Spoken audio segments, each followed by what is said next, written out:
মোসাম্মদ প্রিয়াঙ্কা। প্রিয়াঙ্কা, এমনিতেই জন্ম জেলা কোথায়? জন্ম হচ্ছে কুষ্টিয়া। কুষ্টিয়াতে? কুষ্টিয়া জেলা।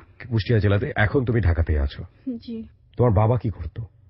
আমার আব্বু আর্মিতে জব করতো। আর্মিতে ছিল? কোন পোস্টে ছিল, কোন র্যাঙ্কে? আমার আব্বু আর্মি মেজর ছিল। আর্মির মেজর ছিল। তোমরা কয় ভাই বোন? আমরা 3 বোন। 3 বোন ছিল তোমরা। তুমি সবার ছোট। সবার ছোট। ওকে, রাইট নাও তোমার বয়স হচ্ছে 18। ওকে, তোমার বর্তমানে থাকা তো ঢাকাতেই? জি। হ্যাঁ, বলো একেবারে ছোটবেলা যেখান থেকে মনে আছে যা তুমি বলতে চাও। ছোটকালে অনেক আমি দুষ্ট ছিলাম, আবার অনেক পাজি ছিলাম, হাসাইতে পারতাম অল্প থেকে মানুষকে। তো আমার নানু ভাই আমাকে বেশি ভালোবাসতো, আমার আব্বু আমাকে বেশি ভালোবাসতো। আম্মু ভালোবাসতো বাট বেশি বকা দিত, শাসন করতো বেশি। হ্যাঁ, যেটা হয় আর কি। হ্যাঁ, আম্মু বেশি শাসন করতো বাট আব্বু একটু সাপোর্ট দিত। আব্বু অতটা বকাবকি করতো, যেটাতে বকাবকি করার মতো তখন বকাবকি করতো। বাট আমার আম্মু যদি আমার গায়ে হাত তুলতো, আমার আব্বু সহ্য করতে পারতো না। কেন বকাবকি করবা, ঠিক আছে রাগ দেখা পাইটাই, কেন গায়ে হাত তুলবা তুমি, মার দিয়ে তো বাচ্চাদের হচ্ছে শাসন করা যায় না, এটা বলতো। আচ্ছা। তো আমার সামনে বলতো, তখন আমি বেশি আহ্লাদি হয়ে যেতাম যে আমার আব্বু আমাকে সাপোর্ট দিচ্ছে, আমাকে মারলে পারে, তো আমার আব্বু আমাকে কিছু বললে তখন আব্বুকে বেশি করে নালিশ করতাম যে আম্মু আজকে মারছে, আম্মু এই জন্য মারছে, কেন মারবে, আমি দুষ্টুমি করতেই পারি। তো এই তো নানুর বাসায় থাকতে বেশি পছন্দ করতাম। তো আমার আম্মু এমন মারতো বলে আমার নানু ভাই আমাকে নিয়ে গেছিল, ঘুরতে নিয়ে গেছিল। নানুর বাসায় থাকতাম, পরে নানুর বাসায় স্কুলে ভর্তি হইলাম, স্কুলে যাইতাম। যখন ক্লাস 5-এ পড়ি, তখন ক্লাস 5-এ হচ্ছে মানে A+ পাইছিলাম। পরে আব্বু অনেক খুশি হয়েছিল। তারপরে ক্লাস 5-এ থেকে একটা ছেলে আমাকে পছন্দ করতো। প্রথমে পিছিয়ে পড়তো বাট আমি বুঝতে পারতাম না, কয়েকদিন পরে বুঝতে পারতাম। ও কি তোমার সমবয়সী ছিল নাকি বড় ছিল? না, আমার থেকে বড় ছিল বয়সে। তো আমার পিছিয়ে পড়তো, মানে আমার পিছিয়ে ঘুরে বেড়াইতো। আমি যখন স্কুলে থাকতাম, স্কুলের গেটের সামনে দাঁড়িয়ে থাকতো, ফুচকা খাই এই করতো, হাবি যাবি, আবার কিছু কিনে আমাকে পাঠাইতো। ঠিক আছে, আমি তো অবাক, কে পাঠাচ্ছে, কারোর নাম দিয়ে পাঠাইছে, তো বলতো যে তোমার মামা পাঠাইছে কি খালো পাঠাইছে, এরকম আজীব। তো আমি বুঝতে পারতাম না আমার মামা খালো কেন আমার জন্য এগুলো পাঠাবে, কিসের জন্য পাঠাবে, আমি স্কুলে আসছে বাসায় পাঠাইতে পারে, বাসায় নিয়ে যেতে পারে, কেন স্কুলে পাঠাবে, নানা রকম সলভ করে আমার জন্য কিছু পাঠাইতো। তো ভালোই বান্ধবীদের বলতাম যে জানি না কে এরকম করে। পরে ওই ছেলেটা আমার সাথে কথা বলতে আসলো। প্রথমে আমার বান্ধবীর সাথে কথা বললো যে তোমার ফ্রেন্ডের সাথে একটু কথা বলতে চাই, ওকে কথা বলবে কিনা। পরে আমার বান্ধবী এসে আমাকে বললো, পরে ভাবে দেখলাম যে দেখি কি বলে। ঠিক আছে, আর আমার পিছনে কোনো ছেলে করলে পরে আমার খুব তখন মজাই লাগতো আলাদা, মানে কেমন যেন একটা আনন্দ লাগে, নিজেকে একটা আলাদা অ্যাটেনশন দিচ্ছে কেউ, so you feel good. This is 100% true, very natural feel. Okay, মানে আমার মজা লাগতো যে আমার পিছনে কোন ছেলে ঘুরে বেড়াচ্ছে, মনে করতাম কতটা সুন্দরী আমি, এটা আমি মনে করতাম। পরে কথা বলতে গেছি যে বলেন ভাইয়া, বলছি প্রথমে যে ভাইয়া আপনাকে কোথায় যেন দেখছি, বলছে তোমার মানে আমি হচ্ছে উষার ভাইয়া হই। উষা তোমার বান্ধবী ছিল? হ্যাঁ। উষা? উষা কোন উষা? বলছি তোমার বান্ধবী, মানে তোমার নানুর বাসার পাশে যে উষা আছে, ও। আপনি ওর ভাইয়া? হ্যাঁ, এই জন্য আপনাকে উষার সাথে এটা কোথাও দেখছি। তো ভাইয়া কি বলবেন, আপনি তো আমার বান্ধবীর ভাই, তো আপনাকে ভাইয়া বলি। তো লজ্জায় শেষ ওই ছেলেটা, তখন লজ্জা পাইছে। বলছি ভাইয়া কি বলবেন, শুধু ভাইয়া বলি। তো বলছে ভাইয়া বলার থেকে তুমি আমার সাথে তুমি তুমি করে বলো, নাই আমার নাম ধরে রাখো, তাহলে আমি খুব খুশি হবো। আমার কেন আপনাকে আমি ভাইয়া বলবো, কেন আপনাকে তুমি তুমি বলতে যাবো, আপনি কে, বা আমার তো কোনো পরিচিত, মানে আপনি আমার বান্ধবীর ভাই হতে পারে, আমার তো কেউ কিছু না যে আপনাকে তুমি তুমি কেন বলবো। তারপরে ওই ছেলেটা আমার পিছে পড়তো, পরে আমার সাথে কথা বলতো, তখন থেকে কথা বলা শুরু। কি নাম ছিল ছেলেটার? ছেলেটার নাম ছিল মিলন। মিলন, ওকে। তো কথা বলতাম, দেখা হলে কথা বলতাম, উনি নিজেই কথা বলতো। তাহলে একটা মানুষ কথা বলে তো তাকে অ্যাভয়েড করা যায় না, ওকে, রাইট। তো তার জন্য কথা বলতাম, দেখা হতো, কথা হতো। কোথায় গেলে পারে বেশিরভাগ আমার ওর সাথে বেশি দেখা হতো, মানে সেদিনের পর থেকে বেশি দেখা হতো, মানে যেখানে যাই সেখানে দেখি, বুঝি না, অটোমেটিক। ঘর থেকে বের হলেই মিলন। হ্যাঁ, জি। বুঝতে পারতাম না, যেখানে যাই সেখানে, মানে বেশিরভাগ ওকেই দেখতাম, অন্য মানুষকে চোখে পড়তো না। না, ওই সামনেই পড়তো, আর আমাকে দেখে মিষ্টি মিষ্টি হাসতো। আমি এমনিতে বেশি হাসি, আর হচ্ছে হাসি ঠেকাইতে পারতাম না, রাস্তাঘাটে কেমন একটা হাসতেই থাকতাম সব সময়। তো ওই ছেলেটা মানে আমাকে পুরো হচ্ছে 6 মাস পরে প্রপোজ করে। তখন তো আমার সাথে কথা বললো, আর 6 মাস পরে আমাকে প্রপোজ করে। আর প্রপোজ করার পরে আমি যখন আমাকে বলছে তখন তো আমি স্টপ হয়ে গেছি। পরে আমি তুমি ক্লাস 5 এ থাকা অবস্থায় সে প্রপোজ করে তোমাকে? 6। তখন 6 এ? হ্যাঁ। আচ্ছা, ওর চেয়ে তোমার বয়সের ডিফারেন্স কত ছিল ওই সময়টাতে? 6-7 বছর। 6-7 বছর। ও পড়াশোনা করতো মিলন? হ্যাঁ, মানে প্রপোজ করলো, পরে আমি ভাইবে বলবো এটা বলছিলাম। পরে বাসা থেকে বেরোতে মুখ বেঁধে, মানে ওর সামনে পড়বে এই ভয়ে বোরকা পড়া শুরু করছি। তখন তোর সামনে পড়বো, তখন আমাকে প্রশ্নের উত্তর দিতে হবে, কিভাবে দেবো, আনইজি ফিল করতাম, তখন ওকে অ্যাভয়েড করে চলতাম। তুমি উষার সাথে বিষয়গুলো শেয়ার করতে না ওই সময় তোমার ভাই? উষা কি বলতো? উষাকে মানে বলতাম যে তোর ভাই কেমন। ওকে, মানে এটা বলতাম না যে তোর ভাই আমাকে প্রপোজ করছে এখন আমি কি করব, আসলে কি তোর ভাই কেমন, ঠিক আছে, তোর ভাই কি কোনো জায়গায় রিলেশনশিপ করতো কিনা। আসলে ওর প্রতি আমার কেমন একটা টান চলে আসছিল তখন। ওকে ওকে, মানে কেমন একটা লাগতো, ওর ব্যাপারে জানতে ইচ্ছা করতো সব সময়, যে ও কি করতেছে, আসলে কি ও কেমন, এমন একটা কিউরিওসিটি গ্রো করেছে। ওকে, 1-2 মাস পরে ও মানে অনেকের কাছে মানে বলে নাই, কিন্তু ও হচ্ছে বিষ খাইছে। এখন কার জন্য খাইছে? আমার জন্য খাইছে। আমি তো অবাক। 2 মাস পরে? হ্যাঁ, বিষ খাইছে। আমি যে ওকে মানে অ্যাকসেপ্ট করছি কিনা উত্তর দেয় নাই, এই জন্য বিষ খাইছে। মরার মতন হয়ে গেছে জি আমার জন্য। আমি তো দোষারোপ হয়ে গেছি। পরে আমি দেখতে গেছি আমার উষার সাথে, মানে আমার বান্ধবীর সাথে। পরে বলছে আপনি কেন বিষ খাইলেন? বলছে আমি আপনাকে ভালোবাসি তাই। আমি বললাম তো তাই বলে বিষ খেতে হবে নিজের উপরে? বলছে ভালোবাসার মানুষ না পাইলে কি করব, বেঁচে থাকা তো কোনো লাভ নেই। পরে আমি বাসায় চলে এসেছি। ও যে বিষ খেয়েছে এই গল্পটা তুমি শুনলে কার কাছ থেকে? আমার বান্ধবীর কাছে। উষার কাছ থেকে? হ্যাঁ। ওকে, ডাক্তারের কাছে, মানে মেডিকেলে নিয়ে গেছিল ওখান থেকে। উষার কাছ থেকে তুমি আর কোনো ইনফরমেশন পেলে না যে কেন বিষ খেয়েছে, কি বলেছে? হ্যাঁ, আমার জন্য নাকি খাইছে। উষা এটা বললো? হ্যাঁ, আর আম্মুর কাছে শেয়ার করছে যে আম্মু, ওর আম্মু জিজ্ঞেস করছে ওষার আম্মু হচ্ছে ওষার ভাইয়ের কাছে। তুমি যখন ওর বাড়িতে গেলে ওকে দেখার জন্য, তারপরে কি হলো? বাড়ির লোকজন তোমাকে? না, আমাকে কিছুই বললো না। আমার দিকে কেমন আড়ি আড়ি চোখে থাকাইলো, কেমন একটা রাগ রাগ ভাব। আর তারপর তুমি কথা বললে মিলনের সাথে? হ্যাঁ, তো মানে আলাদাভাবে কিছুক্ষণ কথা বললাম, বলার পরে আমি চলে আসলাম। তারপরে আমি বাসায় এসে সারা রাত ভাবছি, একটা ছেলে, আমি আবার অন্যরকম অহংকার টাইপের মেয়ে না, ঠিক আছে। তো আমি ভাবলাম একটা ছেলে আমাকে এত পরিমাণ ভালোবাসে, তো সে আমার জন্য সুসাইড করতে গেছে, তাহলে সে না আমাকে কতটা ভালোবাসে, ঠিক আছে, আমার জন্য কি না করতে পারে। পরে আমি ভাবছি, সারা রাত ভাবছি, আমি সারা রাত ঘুমাইতে পারি নাই। কি আমার জন্য একটা ছেলে সুসাইড করতে যাচ্ছে, এটা তো মানে আমার ভাগ্যর ব্যাপার একটা, মানে ভাগ্যকে অনেক বিশ্বাস করতাম যে একটা ছেলে আমাকে এত ভালোবাসে। পরে আমি অ্যাকসেপ্ট করছি। করার পরে ঘুরতে যাইতাম, মানে ঘুরতে যাওয়ার পরে একদিন আমার মামা, ঠিক আছে, দেখছে। দেখার পর আমাকে বললো যে ওদের ফ্যামিলির সাথে আমাদের মিলে, আমাকে মানে মামা সে রাগ দেখায় নাই, শুধু জাস্ট বলছে যে তোমার কি ওদের ফ্যামিলির সাথে মানে ভাবো তুমি আম্মু, তোমার কি ওর সাথে মিলে, আর তোমার বাবা কি করে আর ওর বাবা কি করে, আর হচ্ছে তোমার ফ্যামিলি আর ওর ফ্যামিলি, তুমি কোথায় থাকো আর ওরা কোথায় থাকে। এটা তোমার মামা জানলো কবে, কিভাবে জানলো? মামা আমাকে ওর সাথে দেখছে, তারপরে ও ঘুরতে দেখে তখন এটা বলেছে। তো আমি বলছি মামা শোনেন, কোনো কথা বলি নাই, বাট আমি প্রতির উত্তরে আমাকে প্রশ্নের উত্তর অ্যান্সার চাইছে। তা আমি বলছি মামা ওরাও মানুষ আমরাও মানুষ, ঠিক আছে। আর মামাকে আমি ডাইরেক্টলি সেদিন বলছি যে ভালোবাসা কোনোদিন গরিব বড়লোক দিয়ে হয় না, এটা বলছি। মামা তো অবাক, আমার পরে রেগে গেছে, আমাকে মানে চড় মারতে যাচ্ছে। ক্লাস 6 এ পড়ো তুমি? হ্যাঁ, মানে 6 না 7 তখন ক্লাস 7 এ। ওকে, তো 1 বছর পরে মামা মন দেখছে, তারপরে কতদিন তোর সম্পর্ক, আমি বলছি 1 বছর। আমার মামা রেগে গেছে, আমার গায়ে হাত তুলতে যাচ্ছে, মানে মারতে আসতেছে, মারতে তো পারি নাই, মারতে তো পারবেও না, এটা আমার ইয়ে। তো আমি পরে কান্নাকাটি শুরু করছি। পরে আমার ফ্যামিলির লোককে সবাই জেনে গেছে যে ওই ছেলেটাকে ভালোবাসে। আমি বলছি তখন ডাইরেক্টলি বলছি, ও যতই গরিব হোক আর একেবারে গরিব হোক, ও যদি রিক্সা চালায় এনে খাই দিতে পারে, তারপরেও আমি ওকে বিয়ে করব, এরকম একটা জেদ ছিল আমার ভেতরে। এটা কি তুমি তোমার ফ্যামিলির সবাইকে বললে ওই মোমেন্টে, ক্লাস 7 এ যখন তুমি পড়ো? হ্যাঁ, আমি তখন বলছি যে আমি ওই ছেলেকে বিয়ে করব, আর এটা পারলে তোমরা ঠেকাবো, ও যদি রিক্সা চলে এনে খাওয়াই তাও আমি খাবো, সমস্যা নেই, আর আমি ওই ফ্যামিলিতে মিশে যেতে পারবো। তখন আমার ভেতরে একটা খুব জেদ ছিল। আমার যখন রাগ ওঠে তখন আমি জাতামতা বলে দিই যে আমি যাতে কোটিপতির মেয়ে হোক না কেন, তো আমার হচ্ছে অত কোটিপতি লাগবে না, আমাকে যে ভালোবাসবে, আমাকে অনেক বেশি ভালোবাসবে।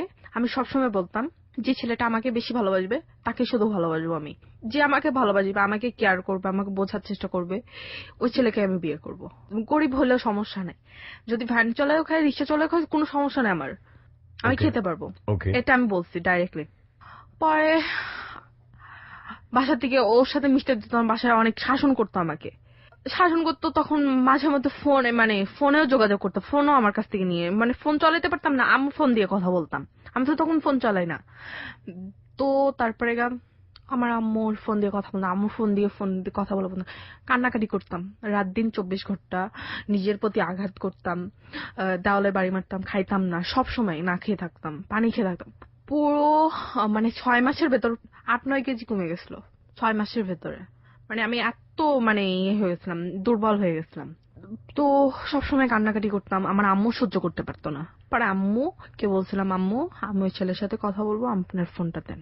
মানে আম্মু নিজের ইচ্ছায় পরে দিছিল, আম্মু আমাকে বলছিল না।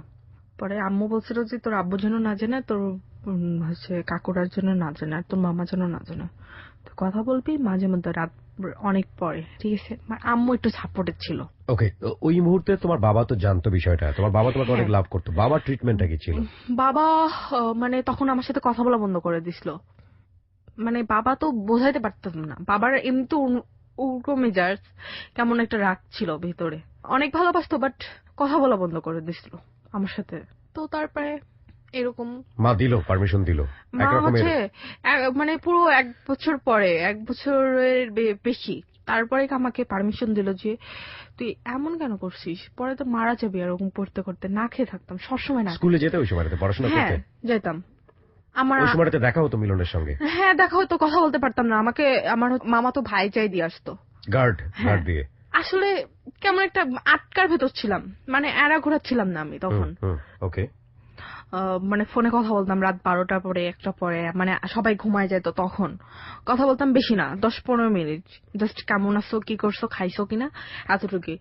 আর মানে ওর কেমন একটা মানে ও আমাকে ভালোবাসতো কিনা জানি না, বাট আমি ওকে অনেক ভালোবেসে ফেলছিলাম, যে নিজের ফ্যামিলির সাথে যুদ্ধ শুরু করে দিয়েছিলাম, নিজের উপরে আঘাত করতাম, না খেয়ে থাকতাম, তো কথা বলতাম। মাঝে একদিন ওর পুরো 15-16 দিন ফোন বন্ধ ছিল, ঠিক আছে। আচ্ছা, ফোন দিতাম, ট্রাই করতাম, পারতাম না। আর আমার ওই বান্ধবীটা আসাও, মানে উষা আসাও বন্ধ করে দিছিল বাসায়, মানে ওর উষাকে অ্যালাউ করতো না। আচ্ছা, কিভাবে যে ইয়ে করবো, আমি তো ওইদিকে যেতে পারতাম না। আর যেখানে যেতাম সেখানে আমার সাথে আম্মু থাকতো, নাই নানু থাকতো, নানুর বাসায় বেশি থাকতাম না, তো নানু থাকতো, এই তো নানুর বাসায় তখন বেশি থাকতাম, দাদির বাসায় থাকতে ইচ্ছা করতো না। পরে আমাকে ফোন বন্ধ, পরে আমি তো অনেক কান্নাকাটি, মানে কেমন একটা হয়ে গেছিলাম, মানে আমার ভিতরে মাঝে মানসিক সমস্যা হয়ে গেছিল, মানে মানসিক সমস্যা হয়েছিল, মানে আমাকে মানে প্রত্যেকদিন 25টা করে ওষুধ খাওয়া লাগতো। আচ্ছা, মানে ওরকম না খেয়ে থাকতাম, তারপরে একেবারে কেমন একটা হয়ে গেছিলাম। পরে পাবনার হচ্ছে ডাক্তার ছিল, ঠিক আছে, মোহাম্মদ আলী নাম, কুষ্টিয়াতে বসতো ফার্মেসিতে, মানে কুষ্টিয়া লাভলি শহরে বসতো, ওখানে টাওয়ারের পাশে, ওখানে বসতো ওই ডাক্তারটা, ওখানে আমাকে নিয়ে যেত। আমি কোনো পাগল হয়ে যাইনি, আমাকে পাগল মানে ফেলছিল মাঝে, ঠিক আছে, আমি পুরো নর্মাল হয়ে গেছিলাম। তো মানে কি করব বুঝতাম না, আমাকে প্রত্যেকদিন ওষুধ খাওয়াতো, ঘুমের ওষুধ খাওয়াতো, পুরো 1000 পাওয়ারের ওষুধ খাওয়াতো আমাকে প্রত্যেকটা দিন 25টা করে। ওই সময়টাতে? হ্যাঁ, প্রত্যেকটা দিন 25টা করে হচ্ছে 1000 পাওয়ারের ওষুধ খাওয়াতো ফুল। আমি মানে ঘুমায় থাকতাম বেশিরভাগ। আমি দাঁড়াও 25টা করে ঘুমের ওষুধ খাওয়ালে তুমি বেঁচে থাকার কথা? 25টা করে ঘুমের ওষুধ পাওয়ার, মানে 25টা করে নানা রকমের ওষুধ খাওয়াইতো। ও তাই বলো এটা? আর ঘুমের ওষুধ তো হচ্ছে একটা করে প্রতিদিন 25টা করে ওষুধ খাওয়াতো তোমাকে? হ্যাঁ। মানে ওই সময়টাতে তুমি আউট অফ কন্ট্রোল হয়ে গিয়েছিলে? আমি পুরো ম্যাড না, তারপর ম্যাড বানাই ফেলছিল। ওকে, এটা কে বানিয়ে ফেলেছে? আমার ফ্যামিলিতে। মানে আমি না খেয়ে থাকি, টেনশন করি, সারাক্ষণ কান্নাকাটি করি, কেন করি, ডাক্তারের কাছে নিয়ে গেছে, ডাক্তার বলছে ওর হচ্ছে মানসিক সমস্যা হয়েছে। ওকে ওকে, তো কেন হয়েছে, আমার আম্মু বলছে একটা ছেলেকে ভালোবাসতো, তারপরে এরকম হয়েছে, এরকম এরকম। ডাক্তারকে তো সব ঘটনা খুলে বলতে হয়, তারপর ডাক্তার বলছে ওর মানসিক সমস্যা হয়ে গেছে। আমি তো ফ্রেশ আছি, আমার তো কোনো সমস্যা নাই।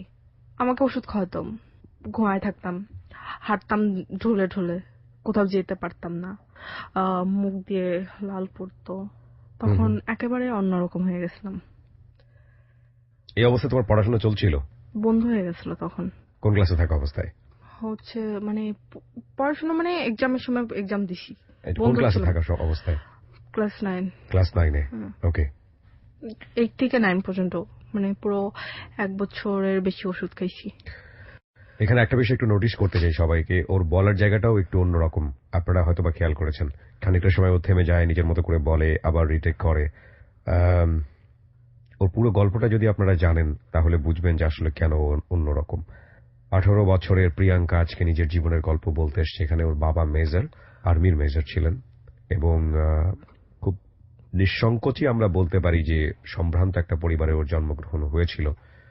এটা আসলে কি ধরনের গল্প সেটা না শোনা পর্যন্ত আমি কোনো মন্তব্য করতে চাই না। বলুন, তারপর কি হলো? খুব অফ ট্র্যাকে তুমি তখন ওই মুহূর্তে, বুঝতে পারছি। তারপর কি হলো? ক্লাস 9-এ পড়ছো, মানে ওষুধ খাইতাম তো মানে তখন আমি ক্লাস 9-এ পড়ি। তখন আমার পড়াশোনা কেমন সায়েন্স নিয়ে পড়তাম। আচ্ছা, আসলে কেমন চাপ থাকতে পারে সেটা তো আপনি জানেন। বুঝতেই পারছি। হ্যাঁ হ্যাঁ, তো অনেক চাপ ছিল পড়াশোনায়। তো ওষুধ খাইতাম এমন মানে আমি বুঝতাম না। আমি তো বলতাম যে আমার ডক্টরের কাছে বলতাম যে আমার কোনো সমস্যা নাই, আমি ওষুধ খাবো না। তারপর উনি আমাকে ঘুমের ওষুধ মানে খাওয়াইতে বেশি বলতো। মানে ও পাগল, মানে ডাক্তার বললো যে ও আস্তে আস্তে পাগল হয়ে যাবে এরকম করতে করতে। না খেয়ে থাকতে, ঘুমাইতে পারতো না। না ঘুমাইলে পারে, না ঘুমাই না বলে ও মানে ডাক্তারটা আমাকে ঘুমের ওষুধ দিছিল। তো তারপরে আস্তে আস্তে ওরকম যখন আমি একেবারে নর্মালি হয়ে গেলাম, তখন হচ্ছে মুখ দিয়ে লালা পড়তো, তখন খেতাম। তারপর ওষুধ খাওয়ার পর আমি মোটা হয়ে গেছি। এই তো মানে ডাক্তাররা শুধু টাকার চিন্তা করে, আসলে কি আমার কি সমস্যা সেটা তো জানতে সে বোঝার চেষ্টা করলো না। আমার কাছ থেকে শুনতে পারতো কি সমস্যা আমার, কেন উনি আমাকে, এটা আমার মনে হতো যে উনি আমাকে কেন এরকম ওষুধ, উনি বুঝতো নাকি আমার মানসিক সমস্যা হয়েছে। বাট আমি নিজের কাছে মনে করতেছি আমি তো নিজের কাছে একটা পারফেক্ট। বুঝতাম না কিসের জন্য ওষুধ খাওয়াইতো। ওষুধ খাওয়াইতে চাইতাম না। ওষুধ খাওয়ানোর জন্য অনেক মার খাইছি। বাট তো মানে আমার আব্বুর একটা ফ্রেন্ড ছিল। ফ্রেন্ডের ছেলে মানে আমাকে অনেক পছন্দ করতো। মানে আব্বুর ফ্রেন্ড আমাকে পছন্দ করতো অনেক ছোটকাল থেকে, মানে পছন্দ করে রাখছিল যে ওনার ব্যাটার বউ মানাবে, মানে বৌমা মানাবে, এরকম একটা ইয়া ছিল। তো যখন বড় হব মানে বয়স পূর্ণ হবে, মানে 18 বছরের আগে বিয়ে পড়াই রাখছিল। 18 বছর যখন পূর্ণ হবে তখন আমাকে বিয়েটা মানে এই সময় তুলতে চাইছিল, ঠিক আছে? বিয়ে পড়িয়ে রেখেছিল তোমাদের? বিয়ে পড়াই রাখতে চাইছিল। ওকে। মানে একটা ছোটখাটো অনুষ্ঠান করে বিয়ে পড়াই রাখছিল, বাট ওদের বাসায় যাবো না, কিন্তু অনুষ্ঠান হবে ছোটখাটো। তারপরে যেদিন বিয়েটা তুলবে সেদিন আরো বেশি অনুষ্ঠান হবে। তো বিয়ে পড়াই রাখতে চাইছিল। আমি তো বিয়ে করবো না ছেলেকে। তোমাকে এসে বললো কি এই ঘটনাটা? আম্মু বলছে। কি বললো? আম্মু বলছে যে তোর আঙ্কেলের ছেলের সাথে তোর বিয়ে ঠিক করছে, এখন তুই কি বিয়ে করবি কিনা। আমি বলছি মা তুমি, মানে আমার আম্মুকে তখন আমি খুব কান্নাকাটি করে বলছি, আম্মু দেখো আমি মিলনকে অনেক বেশি ভালোবাসি, আর ওর জন্য এত কিছু তোমাদের সাথে করলাম, তোমাদের বোঝার দরকার ছিল যে আমি এমন ভাবে কথা বলছি যে তোমার বোঝার দরকার ছিল, যার জন্য আমি এতদিন না খেয়ে থাকছি, নিজের পরে আঘাত দিছি, তাকে ছাড়া আমি কেমন করে অন্য ছেলেকে বিয়ে করতে পারি, এটা তোমার কাছে বলো। আর আম্মুকে উদাহরণ দিছি যে তুমি আমার জায়গায় থাকতে কি করতা তুমি তখন। আম্মু তো কোনো কথা বলতে পারে না, তখন তো আম্মু চুপ হয়ে গেছে। আর আম্মু বলতেছে তোর ভালোর জন্য আমরা তোকে বিয়ে ঠিক করছি, মানে মিলনের ফ্যামিলি থেকে তোর এই ছেলের সাথে বিয়ে হলে পারে অনেক ভালো হবে। ওকে, এটা বলছিল। তখন ভাবছি যে না আমি বিয়ে করব না, ঠিক আছে। তারপরে আমার বান্ধবী ছিল, সবচেয়ে বেস্ট ফ্রেন্ড নাম ছিল সোহা। ও আমার অনেক বেস্ট ফ্রেন্ড ছিল, মানে ওর কাছে আমি সবকিছু এভরিথিং যা যা আমার লাইফ হতো, ওষুধ খাইতাম, এগুলো সবকিছু এভরিথিং ওর কাছে শেয়ার করছি। তো তারপরে সোহা আমাকে মানে ওর ফোনটা নিয়ে আসলো, মানে আমার বাসায় বিয়ে, ঠিক আমার সোহা বান্ধবী তো বেস্ট ফ্রেন্ড, ও আসছে মানে এই ইয়েতে আসছে। আসার পর আমি বলছি দেখ আমি তো বিয়ে করতে পারবো না। তো ও তো সবকিছু জানে, এভরিথিং সবকিছু জানতো। তো তারপর আমি বললাম তুই ফোনটা দে, আমার আম্মুর ফোন দিয়ে আর কথা বলা যাবে না, আম্মুর ফোন নেওয়া যাবে না, আম্মু তো ফোন দিবে না আমাকে আর। মানে আম্মু তো তখন ফোনটা কোথায় রাখছে আমি খুঁজে পাই নাই, আম্মুর কাছে রাখতো সবসময়, কিভাবে নিবো আর কার ফোন দিয়ে কথা বলবো। তো সোয়ার ফোন মানে ফোন দিয়ে কথা বলছি। ফোন দেওয়ার পরে ওর সাথে কথা বললাম যে তারপরে ওর সাথে মানে পুরো 4-5 দিন পরে আমার কথা হলো, মানে বিয়ে ঠিক হওয়ার পরে, যে বিয়ে যেদিন হবে তার 4-5 দিন আগে একবার কথা হলো। তারপর ফোন দিচ্ছি, ও তো বলছে তোমার এতদিন কি হয়েছিল। আমি তো অনেক ঘটনা সব খবরগুলো বললাম, যে আমার বিয়ে ঠিক হয়েছে আমার মানে আব্বুর ফ্রেন্ডের ছেলের সাথে, তো আমি এখন কি করব। ও আমাকে বললো যে 5 মিনিট পরে তোমাকে ফোন দিয়ে ডিসিশন জানাচ্ছি। আমি বলছি যে আমি এখানে থাকবো না, প্লিজ তুমি জাস্ট বলো তুমি এখন কি করবা। হয় আমি এখানে থাকবো না, তুমি যদি আমাকে তোমার কাছে মানে যেতে পারলে তোমার কাছে যাবো, না হলে আমি সুসাইড করবো, আমি তোমাকে ছাড়া কাউকে বিয়ে করবো না। এটা মিলনকে বললা তুমি? হুম। ওকে, তারপর? তো তারপরে মিলনও আমাকে বললো যে আমি তোমাকে 5 মিনিট পরে ফোন দিয়ে জানাচ্ছি। অত্যন্ত ক্রুশিয়াল একটা মোমেন্ট আমরা জানি, এবং এই যে এইজটা, বিশেষ করে টিনেজ, এখানে অনেক কিছুই ঘটতে পারে। যাই হোক, আমরা ফিরে আসবো। 5 মিনিট পরে ও আমাকে ফোন দেয়, মানে ফোন দেওয়ার পরে মানে আমার বান্ধবীর কাছে তখন ফোন ছিল, আমার কাছে ছিল না। 5 মিনিট পরে সোহার কাছে? হ্যাঁ, ছোঁয়ার কাছে ছিল। তো ছোঁয়া আমাকে ফোন নিয়ে এসে বললো যে ফোন দিছে, তুই কথা বল, মানে রুম আটকে তারপর কথা বলছি। তো ও আমাকে বললো যে তুমি বাসা থেকে পালাই আসো, কিভাবে আসবা সেটা আমি বলে দিচ্ছি। তুমি রাত্রেবেলা রাত 12টার সময় তুমি আসবা। কিভাবে হোক রাত্রেবেলা, মানে রাত্রেবেলা সবাই ঘুমাই থাকবে এই সময়। 12টা বলতে নির্দিষ্ট টাইম দেয় নেই আমাকে, যে সময় সবাই ঘুমাই যাবে তখন সেদিন তুমি সোহাকে তোমার কাছে রাখবা, ঠিক আছে?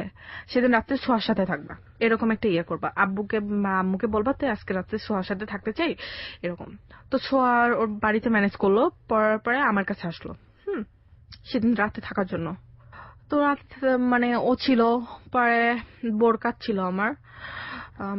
পরে মানে সোয়াকে রাত্রেবেলা আম্মু সবাই ঘুমাই গেল, পরে আমরা গল্প করতেছি, শুধু মনে হচ্ছিল কখন ঘুমাইবে কখন এরা ইয়া হবে।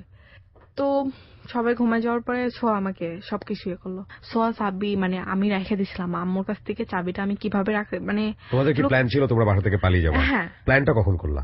5 মিনিট পরে ডিসিশনটা আমাকে জানাইছে। মানে হচ্ছে চাবি রেখে দিছিলাম আম্মুর কাছ থেকে। তো আম্মুর কাছ থেকে রাখার পরে পরে রাত যখন 12টা 12:30 যখন বাজে তখন আমি রেডি হই। 5 মিনিটের ভেতর রেডি হয়ে বাসার সামনে ওকে মানে আসতে বললো, ওর বাইক ছিল। তারপরে আমি বাসার সামনে আসি, পরে আমার বান্ধবী আমাকে হেল্প করছে বাসা থেকে বেরোনো, গেট খোলার থেকে। তো বাসার বাহিরে যখন মানে ও সবকিছু করছে, পরে আমি বেরোইছি। ও গেট খোলার পরে মানে আমি বেরোইছি, তখন আমরা চলে যাই ওর বোনের বাসায়। ওর বোনের বাসা আগে থেকে বলে রাখছিল নাকি। পরে ওর বোনের বাসা কুষ্টিয়াতে। হ্যাঁ, কুষ্টিয়াতে যাই। যাওয়ার ভেতরে রাস্তার মাঝখানে আবার পুলিশ গার্ড ছিল, পুলিশের ইয়ে ছিল, মানে চেক ইন চলছিল। মানে তুমি বাসা থেকে বের হলে তারপর? হ্যাঁ, মানে পুলিশের চেক ইন ছিল মানে রাস্তায়, ঠিক আছে? যখন আমি ওর বাইকে উঠে চলে যাই তখন। তো রাস্তায় যাওয়ার পরে ওরা আমাকে জিজ্ঞাসাবাদ করে কোথায় যাচ্ছেন, কি করতেছেন, কে এটা। তো ওখানে আমি কি বলবো, মানে ওখানে মানে অনেক রকমের কথা বলা হয়েছে। তারপরে আমি বলছি যে আমার বোন, মানে ও বলছে যে আমার বোনের হচ্ছে শাশুড়ি অসুস্থ, ওনাদের সাথে দেখতে যাচ্ছি, ঠিক আছে? পরে ওই পুলিশটা আবার ঘুষ চাই। হ্যাঁ, আমি একটু জানতে চাই, সেটা হচ্ছে যে এটা কার বাসা ঠিক করে রেখেছিল? ওর বোনের বাসা, মিলনের বোন, মিলনের বড় বোনের বাসায় বলে রাখছিল। তুমি তো বাসা থেকে বের হয়ে গেলা, তো বাসা থেকে কি কি নিয়ে বের হলা? বাসা থেকে মনে করেন আমার গোল্ডের কিছু ছিল, মানে নিতে চাইছিলাম না, পরে নিছি। গোল্ডের কিছু নিছি আর কিছু টাকা নিছিলাম। কত টাকা? 10-12 হাজার টাকা নিছিল, বেশি নেই মানে অনেক টাকা ছিল ওখানে, জাস্ট 10-12 হাজার টাকা নিছিলাম আমি। কি পরিমাণ গোল্ড নিয়েছিলে? আমার হচ্ছে বিয়েতে যা মানাইছিল, কানের দুল, হার, তারপর সীতাহার, এগুলা মানে এভরিথিং যা যা লাগে সেগুলো ছিল, বালাটা সব নিয়েছিল? হ্যাঁ। আচ্ছা, তুমি যে বাড়ি থেকে বের হচ্ছ, তুমি কি এটা জানতা যে এই বের হওয়ার মানেটা কি বা এটার পরিণতি কি হতে পারে? আমার মানে ছিল যে আমি বেরোয় যাওয়ার পর ওর সাথে পালিয়ে বিয়ে করতে চাইছিলাম, ঠিক আছে? আচ্ছা। বিয়ে করার পরে মানে কি মানে ইচ্ছা ছিল মানে ও কিছু করবে, এরকম একটা ইয়ে ছিল, দুজন মিলে সংসার চলে যাবে। হ্যাঁ, এরকম। লেখাপড়া তখন তোমার কি অবস্থা? লেখাপড়া, এসএসসি পরীক্ষা। এসএসসি পরীক্ষার আগ মুহূর্তের ঘটনা এটা? তোমার তখন একবারের জন্য মনে হয়নি যে এতে করে তোমার জীবনে একটা বিপত্তি নেমে আসতে পারে বা খারাপ কিছু হতে পারে? আসলে তখন মাথায় কিছু ঠিক ছিল না, মানে এটাই আমার ভুল ছিল। এই প্রশ্নগুলো এই জন্যই করছি যেটা টিনেজ বয়স, এই বয়সে আসলেই এত কিছু চিন্তা করার সুযোগ থাকে না, অ্যাডোলেসেন্স পিরিয়ড আমরা যেটা বলি। 18 বছরে যারা আজকে আছো এখানে, কিশোর এবং কিশোরী, তাদের জন্য আজকের এই জীবনের গল্পটা অন্তত 50 বার শোনা উচিত। ওকে, তারপর? তো ওর বোনের বাসা যাওয়ার পরে কাজী আসে, মানে দুপুরের দিকে কাজী আসার পরে কাজী বলে যে মেয়ের বয়স বুঝি নাই, ঠিক আছে, তো বিয়েটা কিভাবে হবে, আর মেয়ের তো কোনো গার্জিয়ান নাই। তো ওরা আবার প্ল্যান করছে যে ওদের বাসা থেকে, মানে মিলনের বোনের বাসা থেকে কয়েকজন দিল, পরে বললো যে এটা বাবা সাজবে এরকম, ঠিক আছে। তো আমাকে শিখাই দিল ওরা যে এটা বলবা। কাজী মানে চলে গেল রাগবাগ করে, পরে আরেকটা কাজী নিয়ে এসছে। ওই কাজীটা আসার পরে বিয়ে পড়াইছে। ওই বাবা মা সাজাইছে, ওরা বাবা মা হয়েছে, মানে বাবা ভাই এরকম, বাবা চাচা এরকম সাজাইছে। সাজানোর পরে ওরাই মানে আমার সাক্ষী দিল। পরবর্তীতে শেষ পর্যন্ত বিয়েটা হলো, সবাই চলে গেল খাওয়া দাওয়ার থেকে, এভরিথিং সবকিছু শেষ। পরে মানে আমাদের জন্য একটা রুম ছিল, ওই রুমে যাই, পরে আমরা দুজনা গল্প করি। সেদিন কিছু হয় না। তো ও হচ্ছে মানে ফোনে কথা বলা শুরু করলো, ফোনে কথা বললো ফুপ্পির মেয়ের সাথে, বাট ভালো। ফুপির মেয়ে তো ভাই বিয়ে করছে, এটা ফোন দিতেই পারে, স্বাভাবিক। ওকে। তো কথা বলেই যাচ্ছে, নানা রকম হাসাহাসি, বাট আমি ওর পাশে বসে রয়েছি, শুয়ে রয়েছি, আমার প্রতি কোনো কেয়ারই নাই। তো সেদিন রাতটা গেছে, ঘুমাই গেছি পরে। আর তারপরের দিন রাতে এরকম কথা বলতেছে, আমি জিজ্ঞাসাবাদ করি, তারপর আমার চর মারে যে হচ্ছে কথা বলতে পারে স্বাভাবিক, আমার বোনের সাথে কথা বলছি, তোমার সমস্যা কি? আমি কথা বলে মানুষ এমন কথা বলে না কেউ। সেকেন্ড দিনেই তোমার গায়ে হাত তুললো? হ্যাঁ। ওকে। তারপরে কয়েকদিন পরে ঈদের দিন আমার গায়ে হাত তোলে, বলি যে কোথাও যাব, ঘুরতে যাব, নিয়ে মানে আমার বান্ধবীর বাসায় যেতে চাইছিলাম, নিয়ে যাবে না। ওকে ফাইন, সমস্যা নাই, বাট ঈদের দিন আমার গায়ে হাত তোলে, 3টা চর মারে। অনেক কষ্ট পাইছিলাম সেদিন, যে আমার লাইফে আমি কোনোদিন আমার কেউ মারি নাই। আমি ওই সময়টাতে মিলন কি করতো, পেশায় কি ছিল? পেশায় আসলে কিছু ছিল না, বোনের বাসায় বসেছিল। ওর হচ্ছে ব্যবসা ছিল, কার সাথে শেয়ারিং ছিল, মানে ওই মাছের একটা হ্যাচারি ধরনের হচ্ছে ইয়ে ছিল, ওটাতে শেয়ারিং এ ছিল। তো তারপরে আমার গায়ে হাত তুলো, আমি অনেক কান্নাকাটি করলাম। পরে মানে আমি বললাম আমার বাড়ি যেতে চাই। ওকে। তো বাড়িতে আমার আম্মুর নাম্বার আমার মুখস্থ ছিল, আম্মুকে ফোন দেই, আম্মু আমার ভুল হয়ে গেছে, আমি বাড়ি আসতে চাই। 15 দিনের ভেতর বাসায় চলে আসি আমি, আমার আম্মু নিয়ে আসে। পরে মানে আমার মামা খালু এরা বলছিল যে আগে থেকে নিষেধ করছিলাম, কেন গেলি? 15 দিনের মাথায় তুমি বুঝতে পারো ভুলটা? হ্যাঁ। তো গিয়ে তুমি কি পেলা ওইখানে? কি বাসায় গিয়ে তুমি কি দেখলা? বাবার কি অবস্থা, মার কি অবস্থা, ফ্যামিলি সব? আব্বু মানে আব্বু ঠিক ছিল না, আব্বু তো হচ্ছে অসুস্থ ছিল। তো আব্বু স্ট্রোক করছিল, এটা আমি জানতাম না। আব্বু কথা বলতো না আমার সাথে, এটা ন্যাচুরালি। আর অন্য সময় আব্বুর সামনে থাকতাম না, রুমের ভেতর সবসময় থাকতাম, বুঝতাম না যে আব্বুর কি হয়েছে আসলে। আমাকে কেউ কিছু বলতো না। তো এইভাবে আম্মু মানে আম্মু বোঝাইতো যে কি করলা তুমি, এটা তোমার ওইটাই ভালো ছিল। আমি পরে আম্মুকে বোঝাইলাম যে আম্মু আসলে আমার মাথায় ঠিক ছিল না, আসলে আমি বুঝতে পারছিলাম না যে কি করব। আর আমি ওকে অনেক বেশি ভালোবাসছিলাম, বাট ও যে আমাকে ভালোবাসে না এটা জানতাম না। বাট পরে আমার মামা এসে বলে যে আসলে ওরা হচ্ছে অনেক লোভী টাইপের, মানে ওর আম্মা হচ্ছে অন্যরকম, আর ওরা একেবারে গরিব, ঠিক আছে। মানে ওই যে ব্ল্যাকের ব্যবসা করে, এটা আপনারা বুঝবেন না হয়তো, বা ব্ল্যাকের ব্যবসা করে যে ইন্ডিয়া থেকে। ওকে, ঠিক আছে। হ্যাঁ, এগুলো নিয়ে বলে তোমার মামা? হ্যাঁ। তো ওরা লোভী ছিল যে তোর সম্পত্তির জন্য তোকে হেল্প করতো, ঠিক আছে, এটা আমাকে বলতো। তো আমি তখন অতটা ইয়া করতাম না। পরে ওর মনে করেন 6 মাস পর ওর মানে ফুপির মেয়েকে বিয়ে করে, আমাকে ডিভোর্স দেয়নি তখনও, বিয়ে করে। পরে বিয়ের কয়েকদিন পরে ডিভোর্স পেপার পাঠায়, আমি সই করি নাই। ফুপির মেয়েকে বিয়ে করে? হ্যাঁ, আমি সই করি নাই, বাট ওরা বলছে আমি সই করছি। আমি এখন পর্যন্ত সই করি নাই ডিভোর্স পেপারে। ওকে, তারপরে মানে বাসার থেকে আমার মামা আমার খালু সবাই চাপ দেওয়া শুরু করলো যে তোর কারণে এরকম হলো, তুই এত বড় একটা মানে কেলেঙ্কারি করলি, ভালোই হয়েছে, এখানে এখন আসিস কেন? পরে কাকুর বাসায় মানে আমার বাসায় গেছি, পরে কাকুরা আশেপাশের মানুষ তো সবাই জানে এইসব ঘটনা, সবাই পাড়ার মানুষ নানা রকমের কথা বলতো, যেটা মানে সহ্য করতে পারতো না। অনেক মারধর খাইছি, ঠিক আছে। পরে আব্বু তো স্টক করছে, আব্বু তার পরে জানতে পারছে আব্বু স্টক করছে। পরে সবার কথা মাথায় নিয়ে এসে বললাম যে ওরা বলে যে আমি যদি চলে যাই ওরা নাকি ভালো থাকে। কারা বলে এটা? আমার মামা খালু কাকু মানে তোমার কারণে বলে তোমার বাবা স্ট্রোক করলো, তোমার কারণে ফ্যামিলির এই অবস্থা, এবং হ্যাঁ তুমি এতগুলো ভুল করলা, এই জন্য তোমাকে সবাই গালিগালাজ করতো, হ্যাঁ গালমন্দ এটা করতো। মানে আমার মনে হলো তখন যে আমি এদের যদি মুক্তি দিয়ে চলে যাই, তাহলে যদি আমি চলে যাই বাসার থেকে, তাহলে এরা মনে হয় ভালো থাকবে। ওকে। আর আমার মামা আমার খালু বলতো যে আমার মেয়ে আছে, তোর জন্য আমার মেয়ের বিয়ে হবে না, যে এরকম একটা মেয়ে ছিল এরকম করছে। এই জন্য আমি বাসা থেকে চলে আসি। চলে আসার পরে ট্রেনে উঠি রাত্রেবেলা। হ্যাঁ রাত্রেবেলা ট্রেনে উঠি, সকালে কমলাপুরে পৌঁছাই। হ্যাঁ কমলাপুরে পৌঁছানোর পরে হচ্ছে একটা আঙ্কেল, মানে উনি আমাকে ফলো করছিল, বাট আমি বুঝতে পারছিলাম যে ফলো করতেছে আমাকে কেউ। হুম আমি যেখানে যাচ্ছি উনি সেখানে যাচ্ছে, সেম। তারপরে আমি যেখানে বসি, যখন দুপুর 3টার দিকে, 3টা 3:30 এরকম, তখন উনি আমার সাথে এসে কথা বলে। আর সকাল 6টার থেকে উনি আমাকে ফলো করতেছে, ওই আঙ্কেলটা। আর 3টার দিকে এসে আমার সাথে কথা বলে যে তুমি কোথায় যাবা, কোথায় এসছো, কার বাসায় যাবা। আমি কত বলছি, সালের দিকে তুমি ঘটনাটা ঘটো, বাসা থেকে বের হও কত সালের দিকে সেকেন্ড টাইম? 3 বছর আগে। 3 বছর আগে। ওই সময়টাতে কি তুমি প্ল্যান করে বের হয়েছিলে যে বাসা থেকে বের হচ্ছি? কোথায় হ্যাঁ, যাবো এটা ছিল না। কোনো প্ল্যান ছিল না। না, ওকে। আসলে কি আমি ভাবছিলাম এদের মুক্তি দিতে চাই, আমার জন্য ওরা অনেক প্রবলেম আছে এটা মনে করছিলাম। তো তারপর উনি আমার সাথে আসা কথা কোথায় এসে তুমি, কোন রেল স্টেশনের ঘটনা এটা?